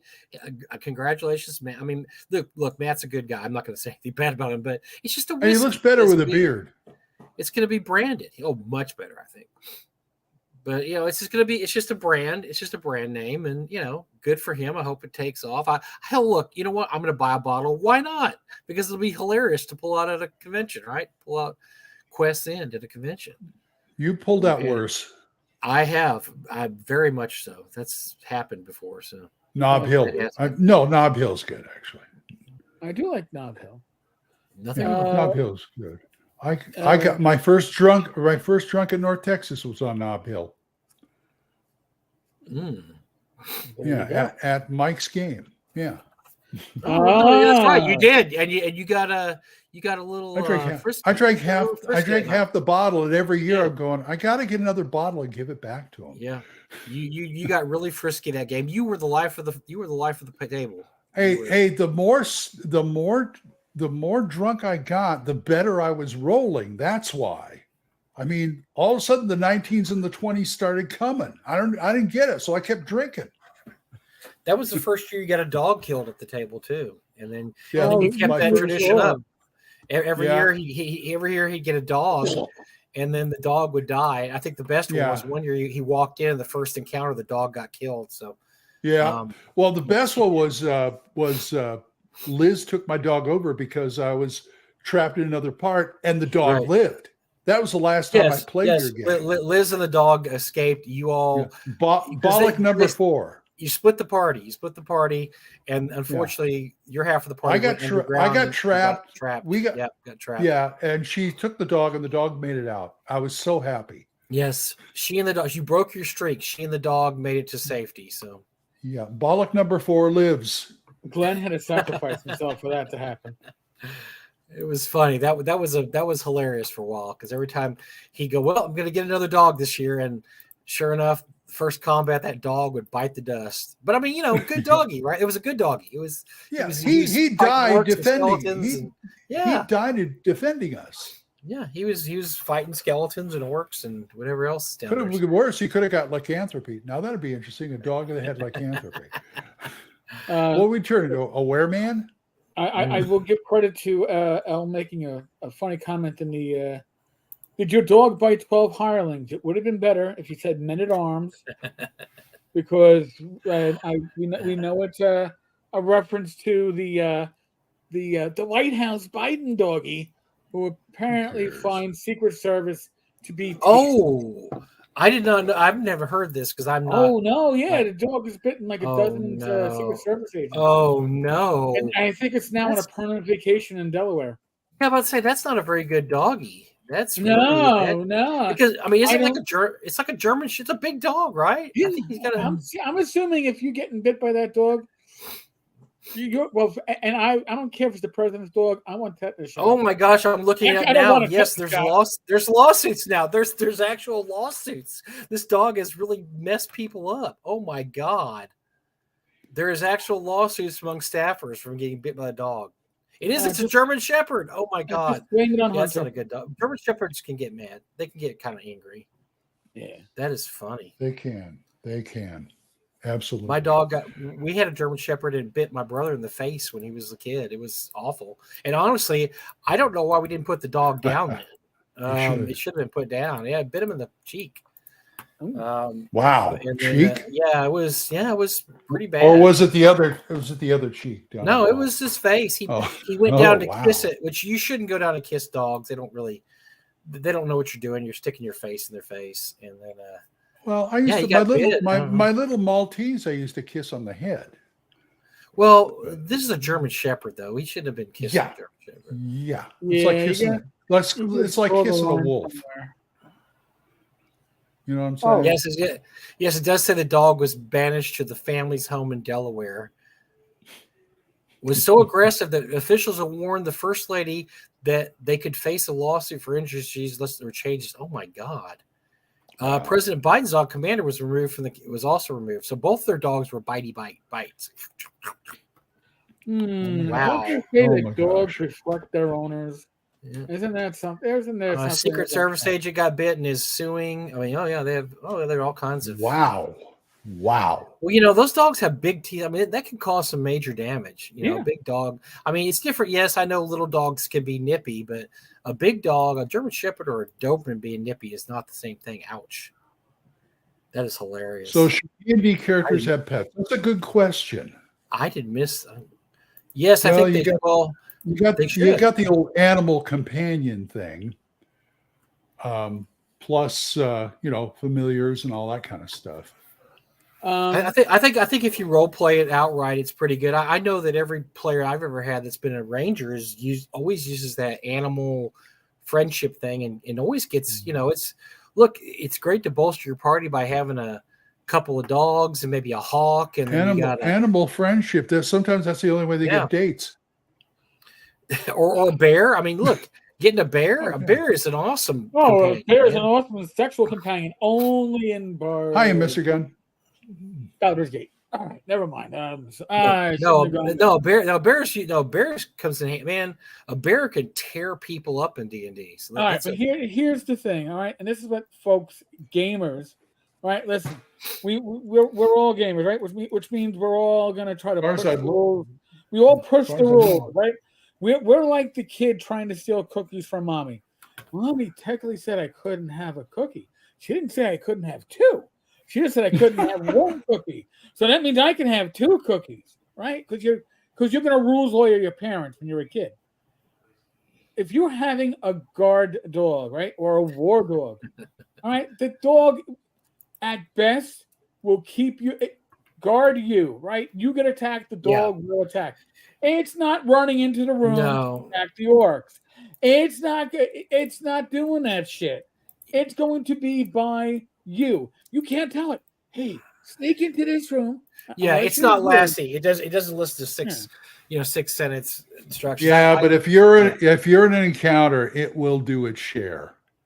You can't say go bite him.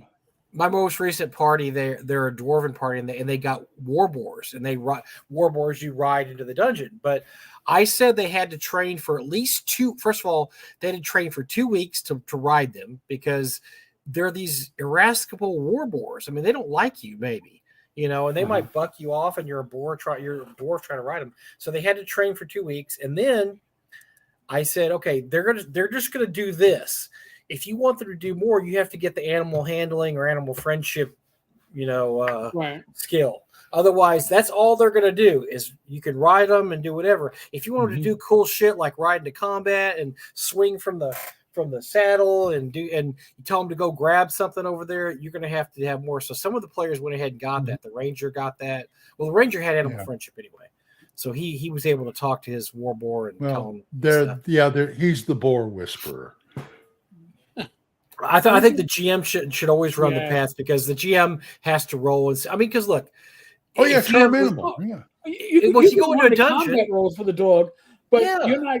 But the DM's gonna go. All right, you told it to go and attack. It looks at you and gives you a what the fuck look, like, huh? And then takes a pee in the leg. It's like my And then dog. goes She's back always to the doing. unit. or you're like, okay, we're gonna run out of the dungeon. My dog's gonna attack the orcs to distract him. Dog's like, Yeah. maybe. And so I'll roll my dice, and if it thinks it can do it, it will. But if not, it's gonna run with its tail between its legs past you. Yeah. And you're like, well, I don't understand, man. I told the dog to attack the orcs. I said, dumbass, you're running from the orc. The dog saw you running, so it's gonna run too. So sorry, We're running from orcs. Come on, man. Come on. I don't know. I find the opposite usually happens. So players end up getting really attached to their animals, and they don't want them to die. So they don't do things like that. They don't go, okay, yeah. Well, They're like, well, no, I if want it's to make sure if it- my hawk's Yeah. not getting hurt, is it? Like, are they firing at my hawk? If they fire at my hawk, I'm going to kill them all. Oh, yeah, if it's yeah, familiar, but yeah, definitely. that's justified if it's a familiar, because you Yeah. can Yeah, get but serious hurt. well, roll. one of the things I think it was early D&D rules, they had like hawks could like go for your eyes or something.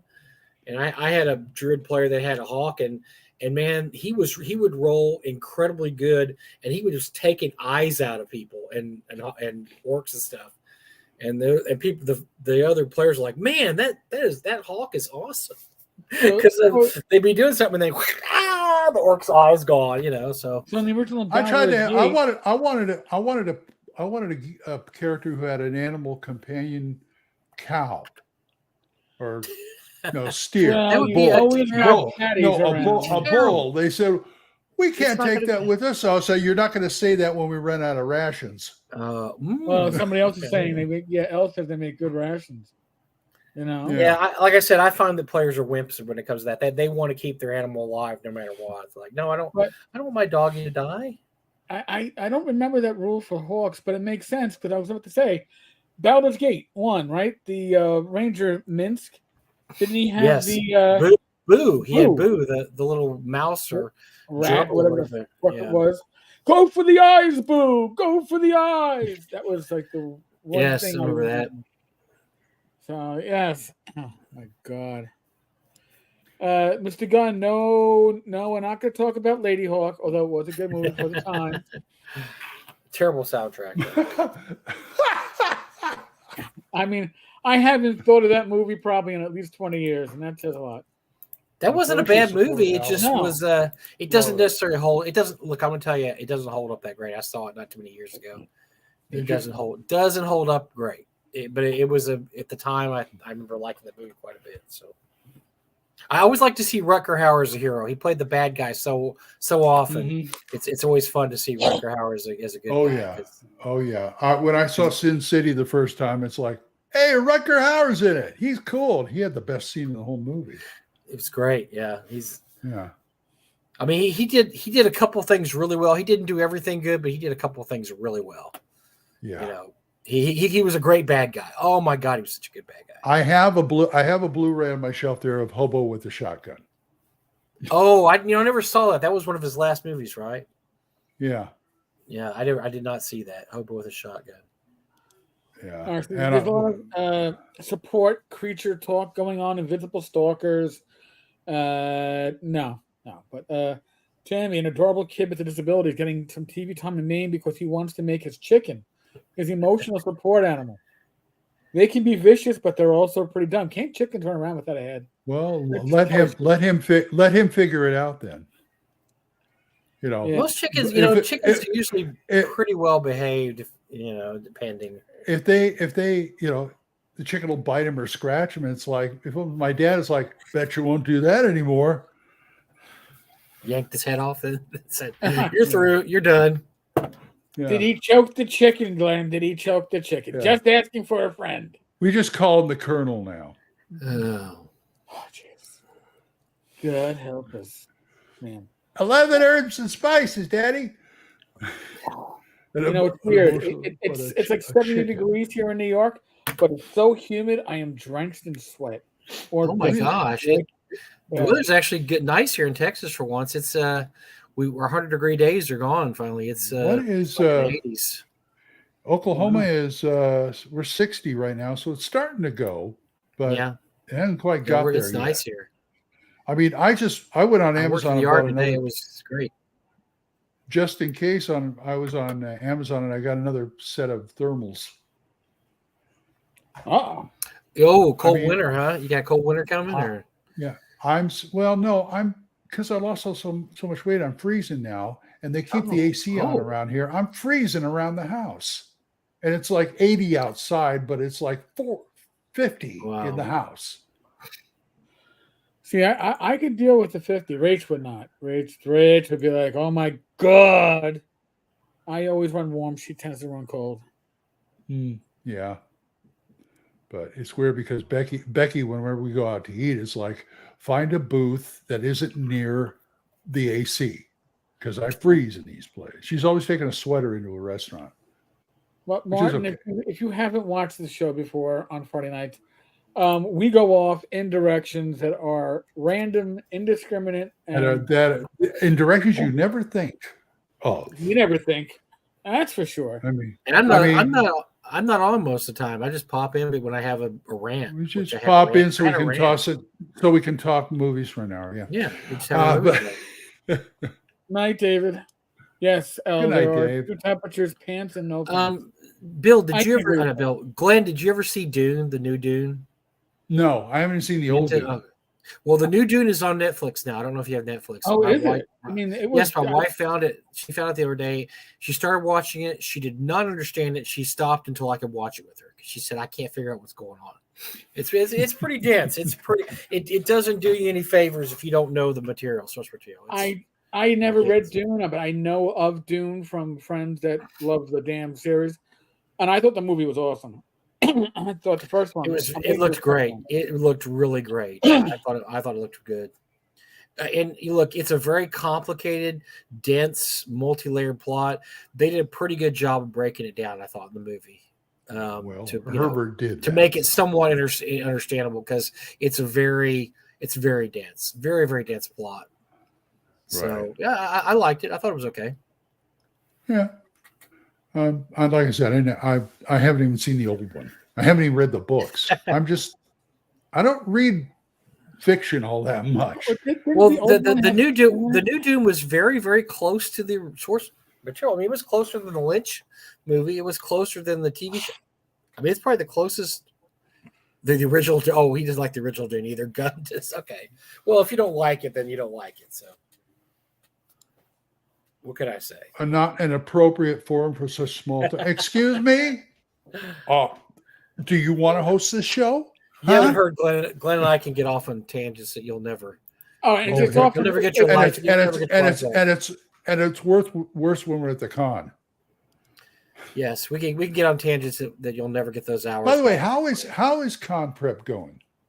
It's going good. I know that Gary's very antsy to release special guest lists, but I told him we have to wait till after Gamehole Con because I'm going to try to ask a lot of these people in person when I talk to them.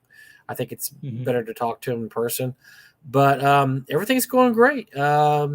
We sold a lot of tickets already. I think game sign up is either here or it's going to be. Oh no, I think it's here. I think the game sign up is already here, and it's looking good. I can't commit to the game day in January yet because they're going to find out what's happening with Gage and all that kind of stuff. And I don't even know if they have the money. We're having a game day I believe it's the last weekend in January. It's going to be at the Westin also. We got a discounted rate for some of the rooms there, and we're going to break out the board games and the role-playing games, and whoever can make it, we'll be there Friday and Saturday playing games. It's going to be awesome. Yeah, we probably don't have the bucks for it, but hey. It's just kind of one of those things because, we used to have game days at the warehouse, and we don't really have the warehouse anymore. So this is just our way of keeping in touch with all the fans. I know. I know that was like, God, every time you said a game day, I wanted to go, but for some reason I couldn't. Either we didn't have the money or I was in our show or something. We had to go out down or something like that. I think I'm going to run. I might run Divine Right because I I've run it before to game day. It's fun. It takes all day though. It takes all freaking day to run, but it is a really fun game and a great game. So I may run Divine Right. I think you said there's some. Didn't you say some BattleTech was going to be going on? Yeah, I'm sure some BattleTech. I know that Robert's going to probably bring chariot racing. We'll have that. Maybe even gladiator fights.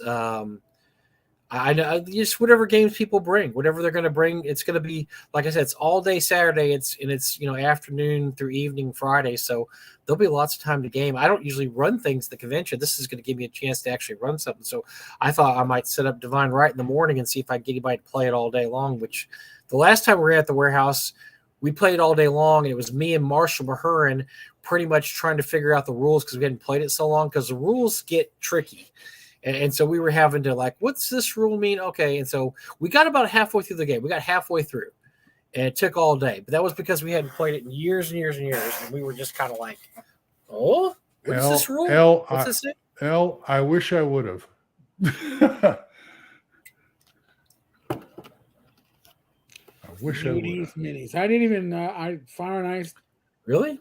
Don't know nothing, eh? So I'm trying to decide if I'm actually going to run Gangbusters next year or not. Tell me, it's at the same hotel we had the convention at. It's the Westin in Irving, Texas. It's going to be the last weekend, I believe. It's the airport Westin. Yes, the North Airport Westin, North Airport Westin or whatever. I'm gonna see if I can find if I just have on that Astronauts Boulevard or whatever the hell. Yeah, if you're on the North Texas page, I'm pretty sure there's a link on that page to the info. But we used to have game days quarterly at the warehouse, and then after Doug got sick, we really didn't have them as much. And then we don't have the warehouse now, so we don't really have a way of connecting with everybody like we used to. So I thought, well, let's just see if the Westin will let us have a game day there. And they were like, yeah, sure, we can give you a discounted rate. I mean, we couldn't pick the. Well, they love us. Oh, they do, and we've already got. Apparently, there's already been a bunch of rooms rented. I think Gary and I have got rooms. One. Yeah, I got one. No, I meant for the game day. We rented rooms for the game day. Okay. Yeah, and so we were. We've already, got some rooms rented. People have been renting rooms for that weekend. So it's going to be fun. It's just going to be like a mini game day, a mini con. Everybody show up and hang out and, just do whatever. Mm-hmm. Yeah, well, I remember that the hotel was all in this year. When we entered the hotel, I'm like, there's this big D&D sign up, and there's minis, and there's punch and cookies. And I'm like, and spin the wheel for a freebie. Right, that was cool. Very cool. They make good. Hey, make good bank off of us. They did really good this year. This year was crazy good for them.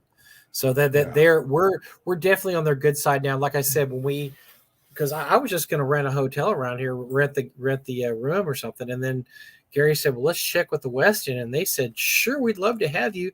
Now, our first choice, they said, no, we can't do that weekend, but we can do this weekend, which is the January 27th, 26th, 27th. We said, that's fine. That's the last weekend of January. We said, that's fine. And so, yeah, it worked out great. We got a really good discounted rate. And so good. The discount was so good that Gary's like, we could do this like 2 or 3 times a year. I'm like, well, we should. Why not? It's it's a fun game day. Everybody go and play games and hang out and get to see people and, do whatever. It may just be locals. It might just be locals, but if it's just, even just locals, it'll be fun. So. Well, Al, I won't go to a con unless it's in a hotel. I don't do this convention center crap because there's a lot that are basic convention centers too. Yeah. Well, I'm lazy. I want to stay at the hotel that the con's in, just because if I'm real tired, I'll just go upstairs and sleep. So I mean, game holes at a convention center. And there's a lot of these conventions that, like Gary Con, it's at the Lake Geneva Lodge or whatever, but people come in from everywhere. They don't. It can only fit so many people, and then so you have people driving in from town, driving from cities around there because there's only a certain amount of hotel rooms. So, I think a lot of places try to have the cons in a hotel because it makes it easier if everything's in one spot, right? It is. In practice, it usually ends up being whatever happens. So, and when they get filled, we got 2 hotels next to us. on either side that they can rent rooms at and just walk. Yeah, and that's always good too. If you have like where we have North Texas, there's a lot of hotels.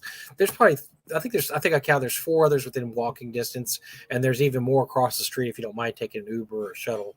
So in that's fact, and that's we always talk about Gary Con. One of the disadvantages is the fact that they fill the town up. It's full. I mean, there's no more room in any hotel or any place to stay. You got to plan a year or two. You got to plan a year or two in advance. It really is ridiculous. Gen Con, Gary Con, those big cons. It's. I look at the pictures every year from Gen Con. It's like, this is why I'm not going. Jeez. Well, that's a different level now. I mean, that's up there with San Diego Comic Con and Dragon Con and all those entertainment cons. Gary Con's getting there. Yeah. Well, Gary Con can't get over a certain size where it's at, and I think that size is about 3,000 people. They just can't do it. Now, I know that last year at Gamehole Con, Alex had about 5,000. I think he's going to do more this year. Probably do another 1,000 this year. So his is growing at pretty much the right speed. Just a little, just a little bit every year. Because the first Gamehole Con I went to, he didn't rent the entire convention. I just rented 1/3 of it, and they probably had a couple thousand people, maybe at the most. But now, the last year they had about 5,000. This year they'll have probably about 6,000. So, wow, that's a lot. I don't even want to think about that. Yeah, and I mean, the thing about Gamehole Con that's great is it's in a convention center, Glenn, so it's so spread out. There's no crowds at all. He has the entire convention center, and it is spread out, so you never feel like there's a crowd. You never feel like that's the way to have a con, is to have it really Yeah, and also with the Westin, the Westin gets full up. The other hotels, if you go, don't they usually offer the con rate? If we okay it with them, but honestly, most of the cons most of the hotels around us are cheaper. I mean, they just are. I mean, the one right next to the one you cross the parking lot, they're cheaper. They're like they're way cheaper than us. I think Red Roof Inn's like cheaper. 99 or 109 or something like that. Pretty cheap. So they're just cheaper without even any kind of discount. So okay, well, yeah, I remember hearing something like that last year. They were going to the one thing about having the one good thing about having a convention in the DFW area is there's a lot of room competition. Sometimes you go to these small towns where they have a con, and they can charge whatever they want, because what are you going to do? There's no, Gary Con's a good example of that. There's nowhere else to go unless you want to drive 30 minutes a day from Madison, or an hour and a half from. Is it an hour and a half, 2 hours from Milwaukee? I mean, yeah, you could just drive. Milwaukee's about, I don't know, 90, 100 minutes. It's like that's crazy. Yeah, you're not doing that. I mean, that's nuts. So tell me, Mike, what is there anything new we're going to have in this next year's con, 2024? Yeah, I'll tell you. So I'll tell you one thing that I haven't even talked to Gary about yet, but I'll sneak preview it here, that I think is going to be popular, because I've had a lot of people contact me about it. We had Brian from CBCS on a couple weeks ago on Talking Crit, talking about grading comics. And do I still have my con? I think I put my RPGs out. Anyway, talk about grading RPGs. I put them all up. We might. So we talked about this, and I think it's going to happen. We may have a booth at the con where you can bring your modules to be graded. He will grade them. He'll say, I think this is whatever. If you want to leave it with him and fill out the paperwork, you can get it slabbed and they'll mail it to you. If not, he'll just tell you, I think this is about whatever grade. But here's the cool thing. If you want to get it signed by somebody at the convention, he will verify it on site. And that's usually a $35 fee if you have a signature on your module and you want to have it graded. They usually charge you $35. So if you have a signed module, he tells you how much it's worth? Yeah, he will do a pre-grade of it and say, I think this is worth this. I'm going to bring my deities and demigods. Well, he can tell you that now, that they don't do hardbacks or box sets, but he could tell you what the grade would be on it, because he also does comics too. I mean, I got a couple of JK Splat books, so Well, yeah. So, like, let's say you had like a cover. What did Jeff D did the cover of A4? Let's say you had A3. Let's say you had a beautiful copy of A3. You could bring it to the convention. Jeff D could sign it there. Brian could say, "Okay, I saw Jeff D sign it, so it's already verified." And then if you wanted to submit it for grading, then you save $35. Plus, you save the shipping fee too because you're giving it to them. Okay. So I think we're going to have that. We're probably going to have that. I don't know if it'll be every day, but there'll be a couple of days when we'll have that, so you can actually walk up and give stuff to them. Because honestly, most of the stuff I got graded was between $35 and $45 a piece. If you cut out, like for instance, I don't ship it. I just drive it up to Plano and give it to them. I'm saving right there. I don't know, $50, $100.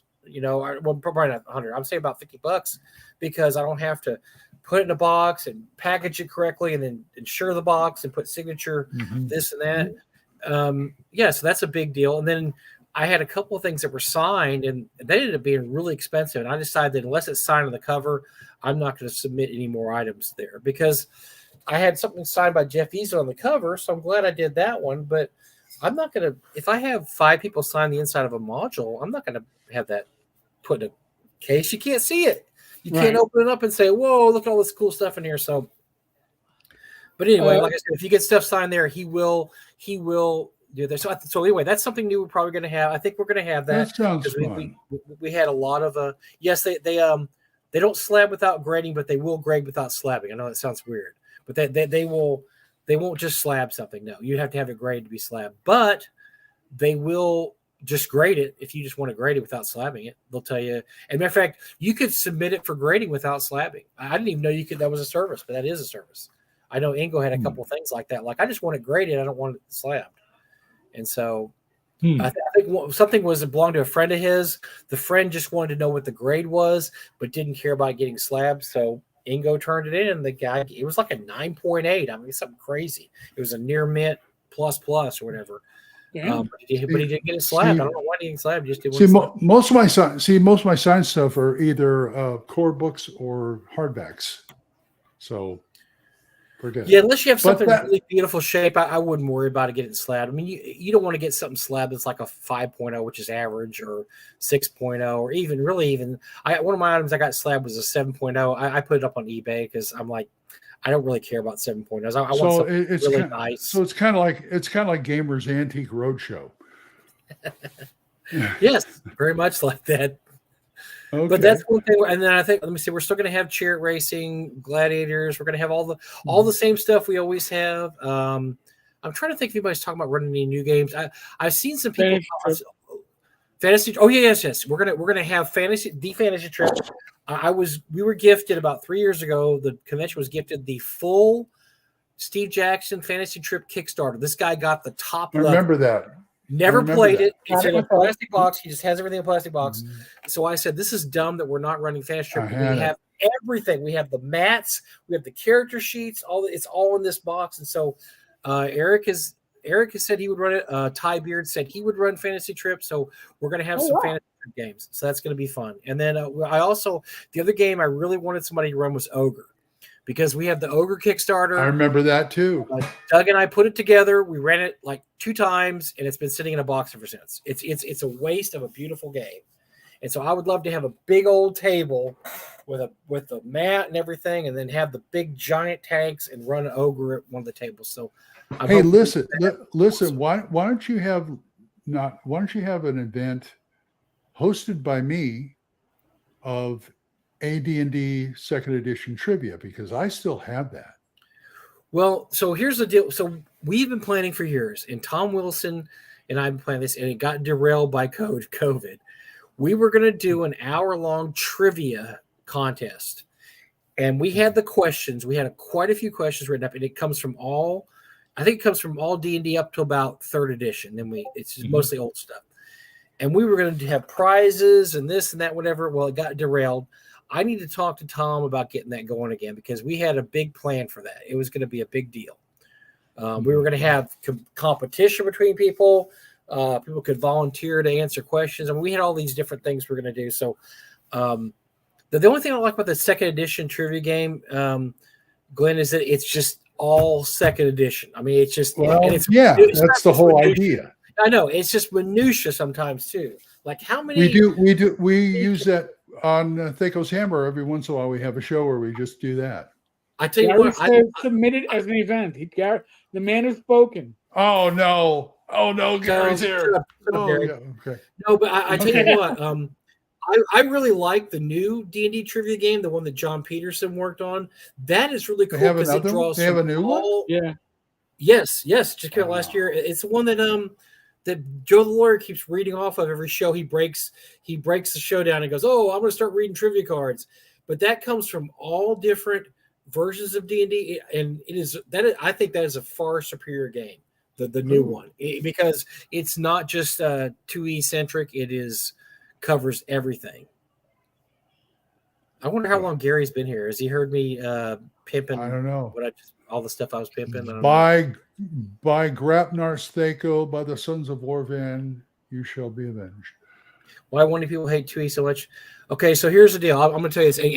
And Glenn and I are both fans of 2E. So I still run 2E. I run 2E. He runs to this day. 2E. To this day, yes. My group runs 2E. I'll tell you. So 1E people don't like 2E because a lot of it is tied up in the Gary Gygax firing.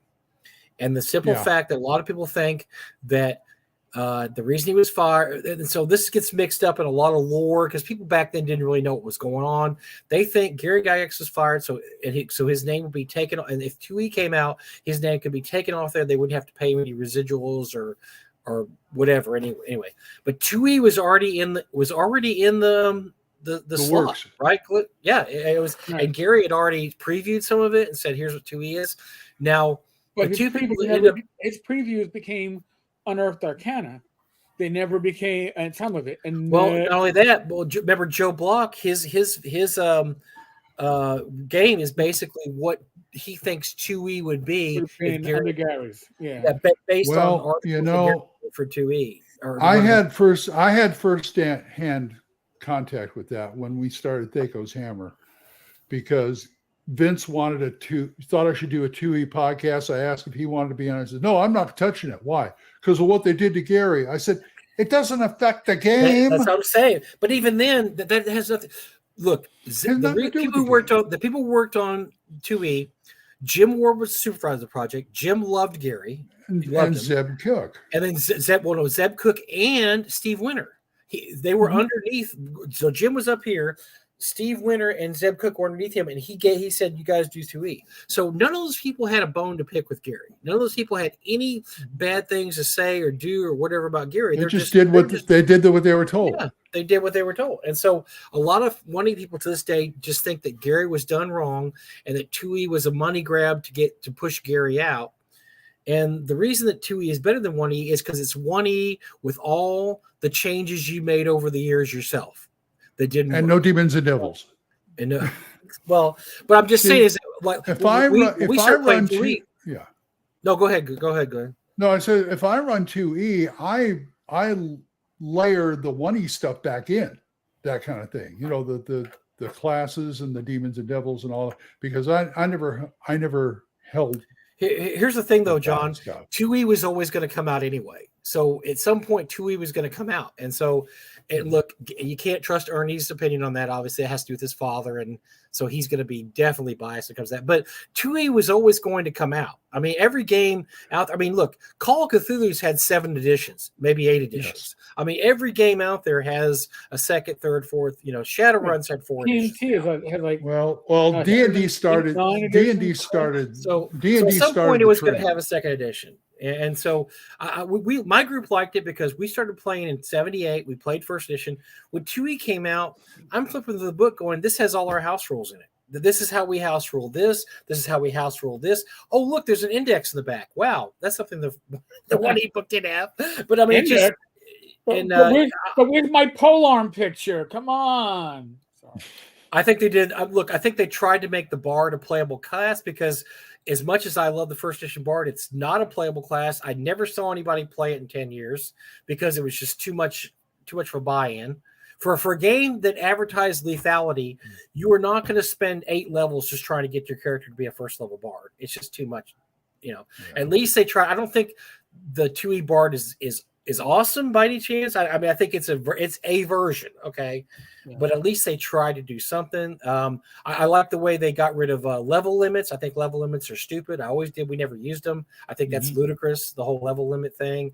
There was a lot of things they still had level limits in 2E, but they were extremely flexible. Like you could easily get your dwarf up to level 20 or whatever. You know, it was extremely flexible. So they just had a lot of things in there that we liked. The spells were, look, people argued about certain spells for years and years and years. And Zeb and Steve included that when they rewrote the spells for 2E. Look, what has been argued about for years and years? This spell. Okay, we're going to make it absolutely positive. This is what this spell does. This is what a magic missile does. Magic missile is one of the spells people used to argue about first edition. Argue. Nope, this is exactly what it does. Exactly what it does. And the same with Fireball, this and that. They made it clear what the spells were when it was just kind of. Now, another reason a lot of 1E people don't like 2E is because it did codify things, right? I mean, it did say this is exactly what this spell does or this monster does. And a lot of the fun of 1E was see the pants. Well, You know, I think part of the problem with 2E was the splat books. We've had that discussion. Yes. The splat Look, books, they killed got the most goose, of them. laid the golden egg. Money grab, and look, we've talked to the creators, and I've told Eric this story. I talked to the creator before, and they did not play test any of that shit. They just threw it all out there because they said, "Look, Well, we just want to Rangers." Actually, I asked that when they had the Q&A with Zeb and Steve, and they said, well, after about the third or fourth, we stopped play testing them. Yep. Because we Well, had to get the books out. Right. Yeah. The four core classes, they were relatively balanced. Once you got to the book of elves, holy shit.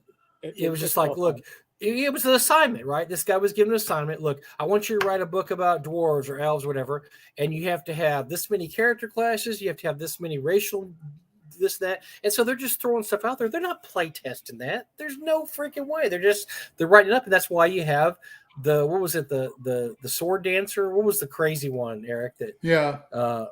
Blade Singer. Blade Singer. Yeah, you have some ridiculous classes in there that are overpowered. Then all your players, it's bad when all your players want to play it, right? Yeah. I want to play a Blade Singer. No, I get to play one first. I want to play one. Like, whoa, I need to read about this Blade Singer because this sounds like there's something way wrong with it. Everybody here wants to play a Blade Singer. Like, it must be good. Right. Yeah, it was good for the players. It was great. Yes, but so that's why they had to, that's when it got bad. And a lot of people don't realize. So the original Forgotten Realms box set was 1E, and I think every supplement up to FR5 was 1E because FR1, FR2, FR3 were all 1E. I think 5 may or may not have been. So up until then, Forgotten Realms was first edition, D&D was first edition. When it became second edition, they dumped Greyhawk, which a lot of 1E people hate too, and now they brought it back 2 or 3 years later with From the Ashes. Which I liked. I liked that take on Greyhawk. A lot of people didn't like that. But yeah, that they pretty much just went whole hog into Forgotten Realms, right? That was the move into Forgotten Realms. They started writing all the novels. The novels started coming out, and for a long time, according to guys like Mr. Lauder, Arthur Lauder, they were making most of the money for TSR in the 90s was the novels. James Lauder said that they were making most of the money. I mean that they were keeping the company afloat, So nothing wrong with that, really. No, I mean that's you do however, but yeah, it's just the same reason when 3E came out, first 1E and 2E people hated it because it wasn't compatible. When 4E came out, people were pissed off to play 3E because they loved 3E, and so they all moved to Pathfinder, right? They all went over to Pathfinder because they didn't like 4E. When 5E came out, everybody kind of went, oh wait, this is going to bring everything together. It's going to unite us all. We're all coming back. But at that point also, you had OSR, no, we're still going to play D&D the old way. So you had all these different OSR games by the time 5E came out. And I think that's when people were the happiest, right? Because you had 5E, you had the new version of the game, but then you had all these other people playing Swords and Wizardry, playing all these OSR games. Everything was beautiful in paradise, right? Everybody had its own little spot. Castles and Crusades was the real 3E anyway. It was paradise. Not Pathfinder. And then Devil came to paradise in the last year, and Satan came to paradise and has ruined everything. Devil went down to Lake Geneva. Yep, Devil went to Seattle and messed things up for everybody. Yeah, there you go. Because wasn't that fun? now we have chaos, and I said this many times on our show, Eric and I show Talking Grit. I feel bad for 5e people because 5e didn't do anything wrong. It's still 5e. It was WotC that screwed everything up, and 5e is getting all the hate now because 5e's crap. Well, no, 5e didn't do anything wrong. I can give it some hate, but I won't. I'll just say it is what it is. The only hate I give them is like the only hate I give it Glenn, is everybody's playing 5e. Nobody will play my game. Well, yeah, that's the whole thing. Is I'm saying the good thing about 5e is it brought a lot of people in the game. It kept the game alive for probably another 10 years, which it may have slowly started sliding to irrelevance. More people play the game now than any time in its history because of 5e. And it's honestly, it's brought a lot of people to the OSR because look how many people play OSC that start out, that were 5e people. Look how many people are there playing Shadow Dark. Look how many people that are even playing stuff like, Swords and Wizardry or that start out 5e. Yeah, I hear about that, but I never see it. You walk into my game store and everybody's playing 5e or Pathfinder. Sure. I think that you get most of your traction. Yeah, you're right. You're probably right, Glenn. I think game store is not the place to see that kind of thing happen because people, when they come to a game store, they're there to play a specific game. I think you see it at conventions. You see it online a lot. You see the people like, hey, we played 5e the last 10 sessions. Let's play OSE. What's OSE? Oh, it's this cool new retro clone game that you're going to love it. It's really lethal and it's real simple. And then sometimes these 5e people play it and they love it. They're like, this is great. I rolled up a character, it took 5 minutes and went to a dungeon. My elf got killed by a talking tree. It was awesome. I mean, I loved it. It was so cool. I've told people that I just want to run Hyperborea if I'm going to run 1E or something like that, because all I have to do is go to the 1E or Osric and grab the rules for demi-humans. And I could run a regular D&D game with it, and because it's compatible. Hyperborea, and look, that's Hyperborea is a great retro clone. Oh God, I love that. Yeah, it's a great set. That's the whole thing. That's the great thing about the OSR. It allowed these creators to develop. I mean, these different settings. Okay, my setting's not going to have any demo humans. My setting's not going to have this. My setting's going to be magic heavy. I mean, you have the midnight setting. Midnight setting is a great setting. Everybody, Mortar 1. And you're fighting a losing battle against the forces of darkness. I mean, so you're the rebels. Dolmenwood's a great setting. Midlands is an awesome setting, right? I love the Midlands. Yeah, God, I'd use Hyperborea for that. And if Ryan Dancy, bless his soul, if he hadn't created what he created, you wouldn't have all these various settings because you'd still only have what WotC gave us and said, this is what you're going to have. You're not going to have anything else. And also, thanks to Matt Finch and Stuart for creating Osric. Osric that kicked the door open. That opened the door this much, and then everybody went boom. And they just came to the door because once Osric came out and nobody sued. Wait, they're not getting sued. They just came out with 1E. They just wrote a book that's basically 1E, and nobody sued. I can come out. Okay, let's go. Yeah, exactly. That's what happened. It went. It's kind of like the Oklahoma land rush. It was. Right. Remember how that was like 2006. Boomers and Sooners in RPG Boomers and Sooners.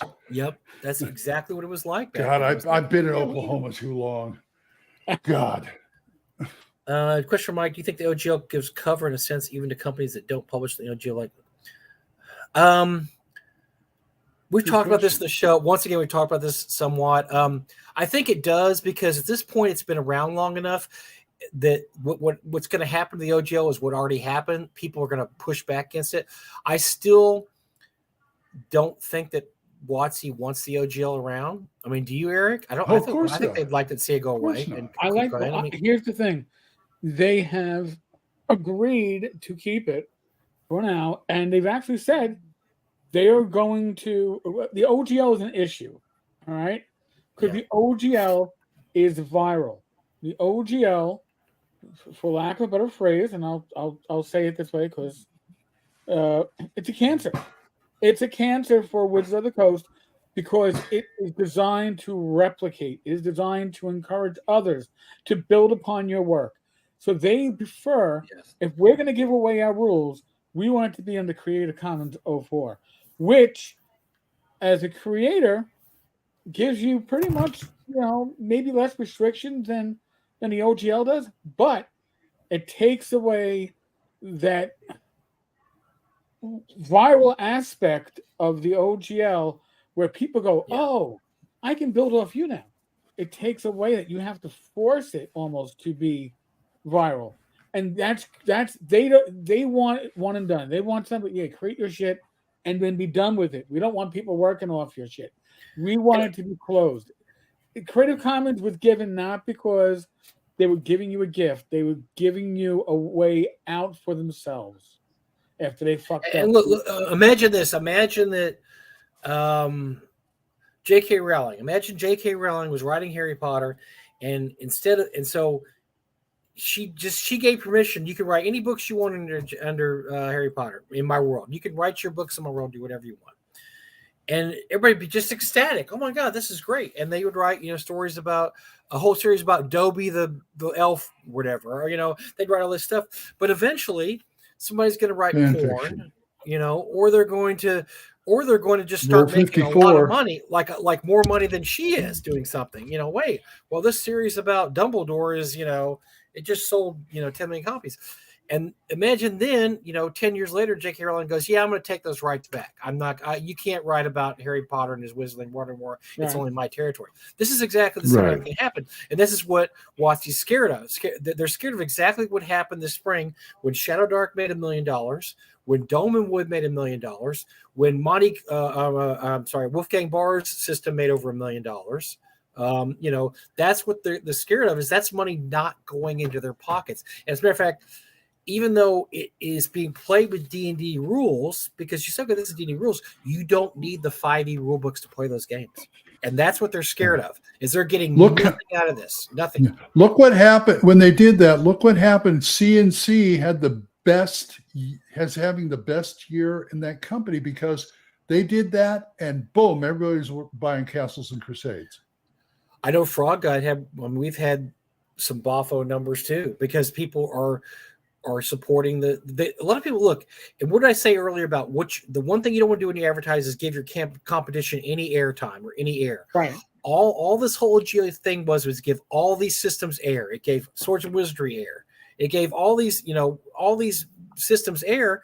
And so, yeah, they're like, oh, wait, Frog Games puts out game modules? I didn't know that.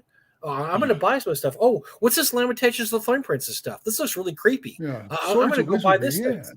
Yeah, and so this is what happened. These people all of a sudden realize there's this big giant world out there they didn't know about because they were stuck in their 5e world, their 5e thing.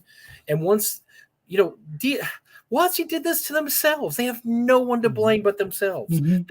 They gave air to the competition. I mean, and that's exactly what happens when you give air. Oh, I was surprised that OSE blew up. Mm-hmm. It just blew up, and it was still it was amazing. And then, like Basic Fantasy, they took the OGL out of it, and they're doing fine. They're doing great, and that's a great system too. And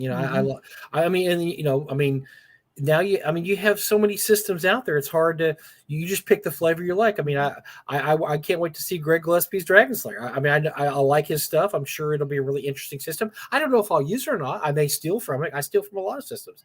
I steal some stuff from OSE. I think OSE does a good job. I think there's stuff I steal from almost every version of the game.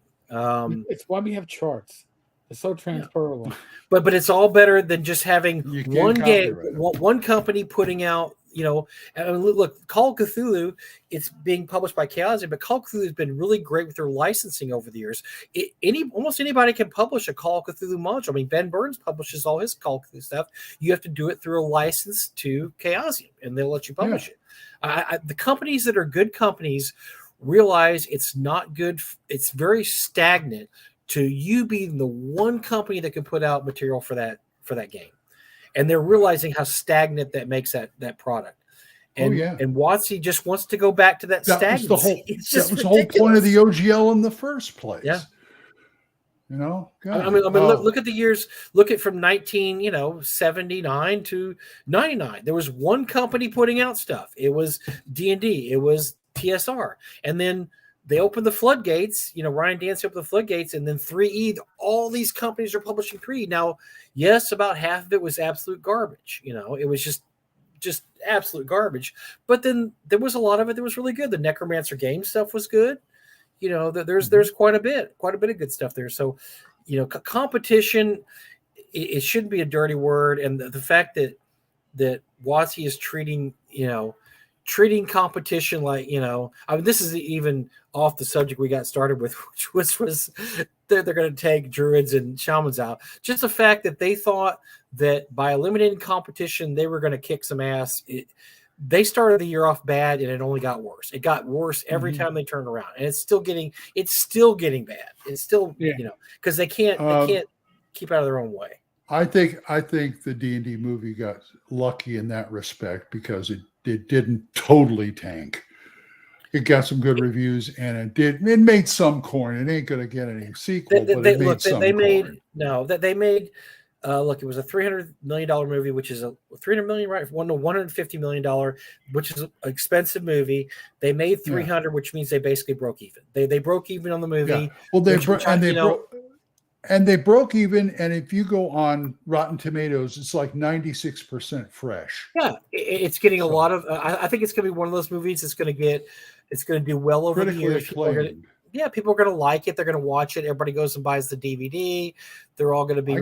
It's not going to have any bad. I mean, I don't. The only people I know that really hated it were people that were just really, I think, over the top. Actually, I was wrong. It was 150 to make. It only made back 200 million. That's not even breaking even. So it really didn't break even. Selling DVDs, Blu-rays, on demand. Yeah. It made. Mr. Gunn says, Glenn, the D&D movie was roasted by Cinema Sins. Oh, that was L. Well, yeah, but in Cinema they also praised it in Cinema Wins. Oh, by the way, he asked me if I would let Snoop Dogg run a D&D game for me. Sure, I'll just stay upwind. Oh man, you get a contact. You get that table. You get the contact high. Yeah, you get a contact high by him at the table. Hey, you want a contact high? Come over to Matt's game. Come on over. Oh my God! I mean, God! I won't ask any questions about that. Jeez. No questions. He stopped drinking at the games, but yeah, everybody lights up practically at the table except me and maybe Gage. Well, now Gage. Well, is it illegal in Oklahoma? So Yeah. Gage has got his marijuana card. But he only does that. Well, he uses it to sleep. He only does edibles. So I may have to talk to him because I'm getting to that age now where I may throw some edibles in there just to keep my sleep at night. I've had a problem sleeping, man. I only sleep like 4 or 5 hours. Then I wake up for an hour. Then I go sleep for another 3 hours. Talk to him at the con because he'll have some on him. I don't want to get crazy. I want to start out slow. If you want to, well, yeah, he'll help you. He said, Grandpa, you take these, you're having trouble sleeping. I said, I just can't. I don't put it in my lungs. I don't feel right putting it in my mouth. Who knows? Maybe someday I want to. Who knows? Never mind. Who knows? Someday I may want to take a drug test. I'm putting this in my body. I can put edibles. I can put anything if I can do that. Yeah. But by the way, large amounts of I might want to work at a job again someday, I literally just stumbled across this as I was checking out something on the drive-through homepage. No, it's a good thing. And it actually ties into something that we talked about earlier, the fantasy trip. So apparently Melee, the combat rules for the fantasy trip are free on drive-through. Interesting. Wow, that's really cool. So I just put it up in the chat. They are free. Now I have to educate myself over the next couple of months so I can be ready to run not just Melee, but Wizard. Wizard. I need to be able to run both the combat and the magic rules. But this is awesome. Normally it's $7.50 in PDF. It's free. I don't know for how long. I didn't see a big announcement. I just happened to see it on the homepage. If you're interested in old school D&D or old school role playing, definitely go and download this. It's well worth it. Wow. Glenn, I just remembered something else too. Yeah. The other game that I am encouraging people to run, I think Gary is going to have this set up with David and somebody else, is before Doug passed away, he bought a gigantic collection of Star Wars ships, the D6 little ship game, the combat game. Oh, really? Yes. No, not the D6 ones. The one that came out, they had the little ships, and you had the big board. Oh, yeah, the combat game. I remember that. Yeah. He probably has 100. We probably have 100 ships. Doug bought those, including the Death Star and some other big ones. I always said the same thing. Why don't we run yes, X-Wing. Gary's right. It's an X-Wing game. Why don't we run we have all this material. Let's run a game. And so I think we're going to set that up for next year too. We're going to have an X-Wing game. X-Wing is a fun game, man. It is really cool. And yes, and when you get the board out and you got all the ships out, it looks so cool. It looks very cool. It's not super easy to play, but it's not hard either. Doug tried to teach me one weekend, and I got enough to play, but I don't think I'd be good at it for a while. I'd have to play it for a while. As Gary says, he has 75 more. Sylph might run the game. So I think Gary said that Sylph might run. Okay. That's the other thing I want to see. I want to see some of these games run that we don't usually run. I don't want to fall into a rut. I don't want to get into a rut. We've been doing this for 15 years. I want to have new stuff. I want to have new stuff for the convention. And look, we have the resources. We've got all this fantasy trip stuff. We've got all this ogre. We've got the, I look, for years I've been wanting to run Divine Right as a session, but the problem is Divine Right takes about 8 to 10 hours to play, and there's just no session long enough. I know that Zach runs Civilization all day. I think it's Friday or Saturday, but I don't want to. I can't dedicate that much time. I would love to run a session of Divine Right, but to do the game justice, you have to do it at least 8 hours. You can't cut it short, and that's why it's so tough, unfortunately. By the way, this next year, 2024, may be the last time I'm running Gangbusters. Oh, whoa! It's getting harder and harder to come up with the stuff. That's why I did Mutant Future one year. I wanted a break. Yeah, but Glenn, you have to realize that people playing your game, it's not the same people every year. You could run the same game every year, and people would they'd love it because they just want to see you run a game. They just want to see Glenn Hallstrom run a game. They don't care, but whatever. The only game I run all year. Well, there you go, and that's the whole thing is you don't have to come up with something new every year. That's pitiful. Okay. I mean, I've got one that I've only run for the Austin group in Austin, so I can probably do that. But after this next year, I will try and keep it going for 2025. No pressure. I'm just saying it's a fun game that not enough people run. Only you and Mark Hunt have ever run at the con. And we can't get him there. This is what's so cool about it, Glenn. Every person that played in it, either your game or Mark game, loves it. I just thought it was. Did Mark run it, or I'm thinking no, Mark ran it, right? He ran it for some other group. He ran it then. Right. He also ran Tall Tales. He ran North Texas. He didn't run it at North Texas. Okay, it was just actually, he did. He ran an impromptu. One of those. Right. And so everybody that plays it loves it. They think it's fun. I remember one year after we ran it, the two guys went around the whole room trying to find somebody who had Gangbusters, and I think either I had a copy or David Donahue had a copy, and they were so ecstatic to buy that. Like, Glenn ran this. It was so awesome, man. We got to see how this game, and it's a really simple game to learn and run too. It's very simple to learn and run. And I use the BX. Were they looking for the BX rules? No, they wanted the original ones, which I had the original. Oh, well, that's just as good. I mean, I've still got all the original stuff. I mean, there's stuff in those boxes that I use on BX. So, yeah. Well, I think you should keep at it as long as you can keep at it, man, because like I said, nobody cares that you're running the same scenario. I mean, look, I run B1 every year. I did until COVID. I know, but that's a thing, And you played it 2 or 3 times. Liz played it a couple times. 5 times. Yes, and so I'm just saying is it's not the scenario, it's the people there at the table and what you do with those people that make it different. Every play is different. Every play's a little different. This last year, my friend Carlos, who's our GM for the Monday game, he played it in, and well, he's predisposed because I've run it for our Monday group before, and they all love it. I don't run it very much because there's too many people in there who want magic. And it's like they don't want to play anything. There's no magic in it. It's all guns and stuff, man. It's not magic. I always thought I think it'd be really fun to have a gangbusters what do you call it, campaign. I think that would be awesome. Set it in a fictional town, and there are people. Look at my gangbusters Facebook group. There are people who run there, and they do. They keep you updated on what they did. Yeah. Serious question. Solo RPGs are becoming more popular and people wanting to see them at cons. What would be the point to that? That's absolutely none. That would be like masturbating with friends. What? That's known as a circle jerk. A circle jerk. Okay. I'm not saying that. I'm not saying I think it's time for the show to be solo activity. But when Good night, I'm folks. not going to get into a room with a bunch of others to play solo RPGs.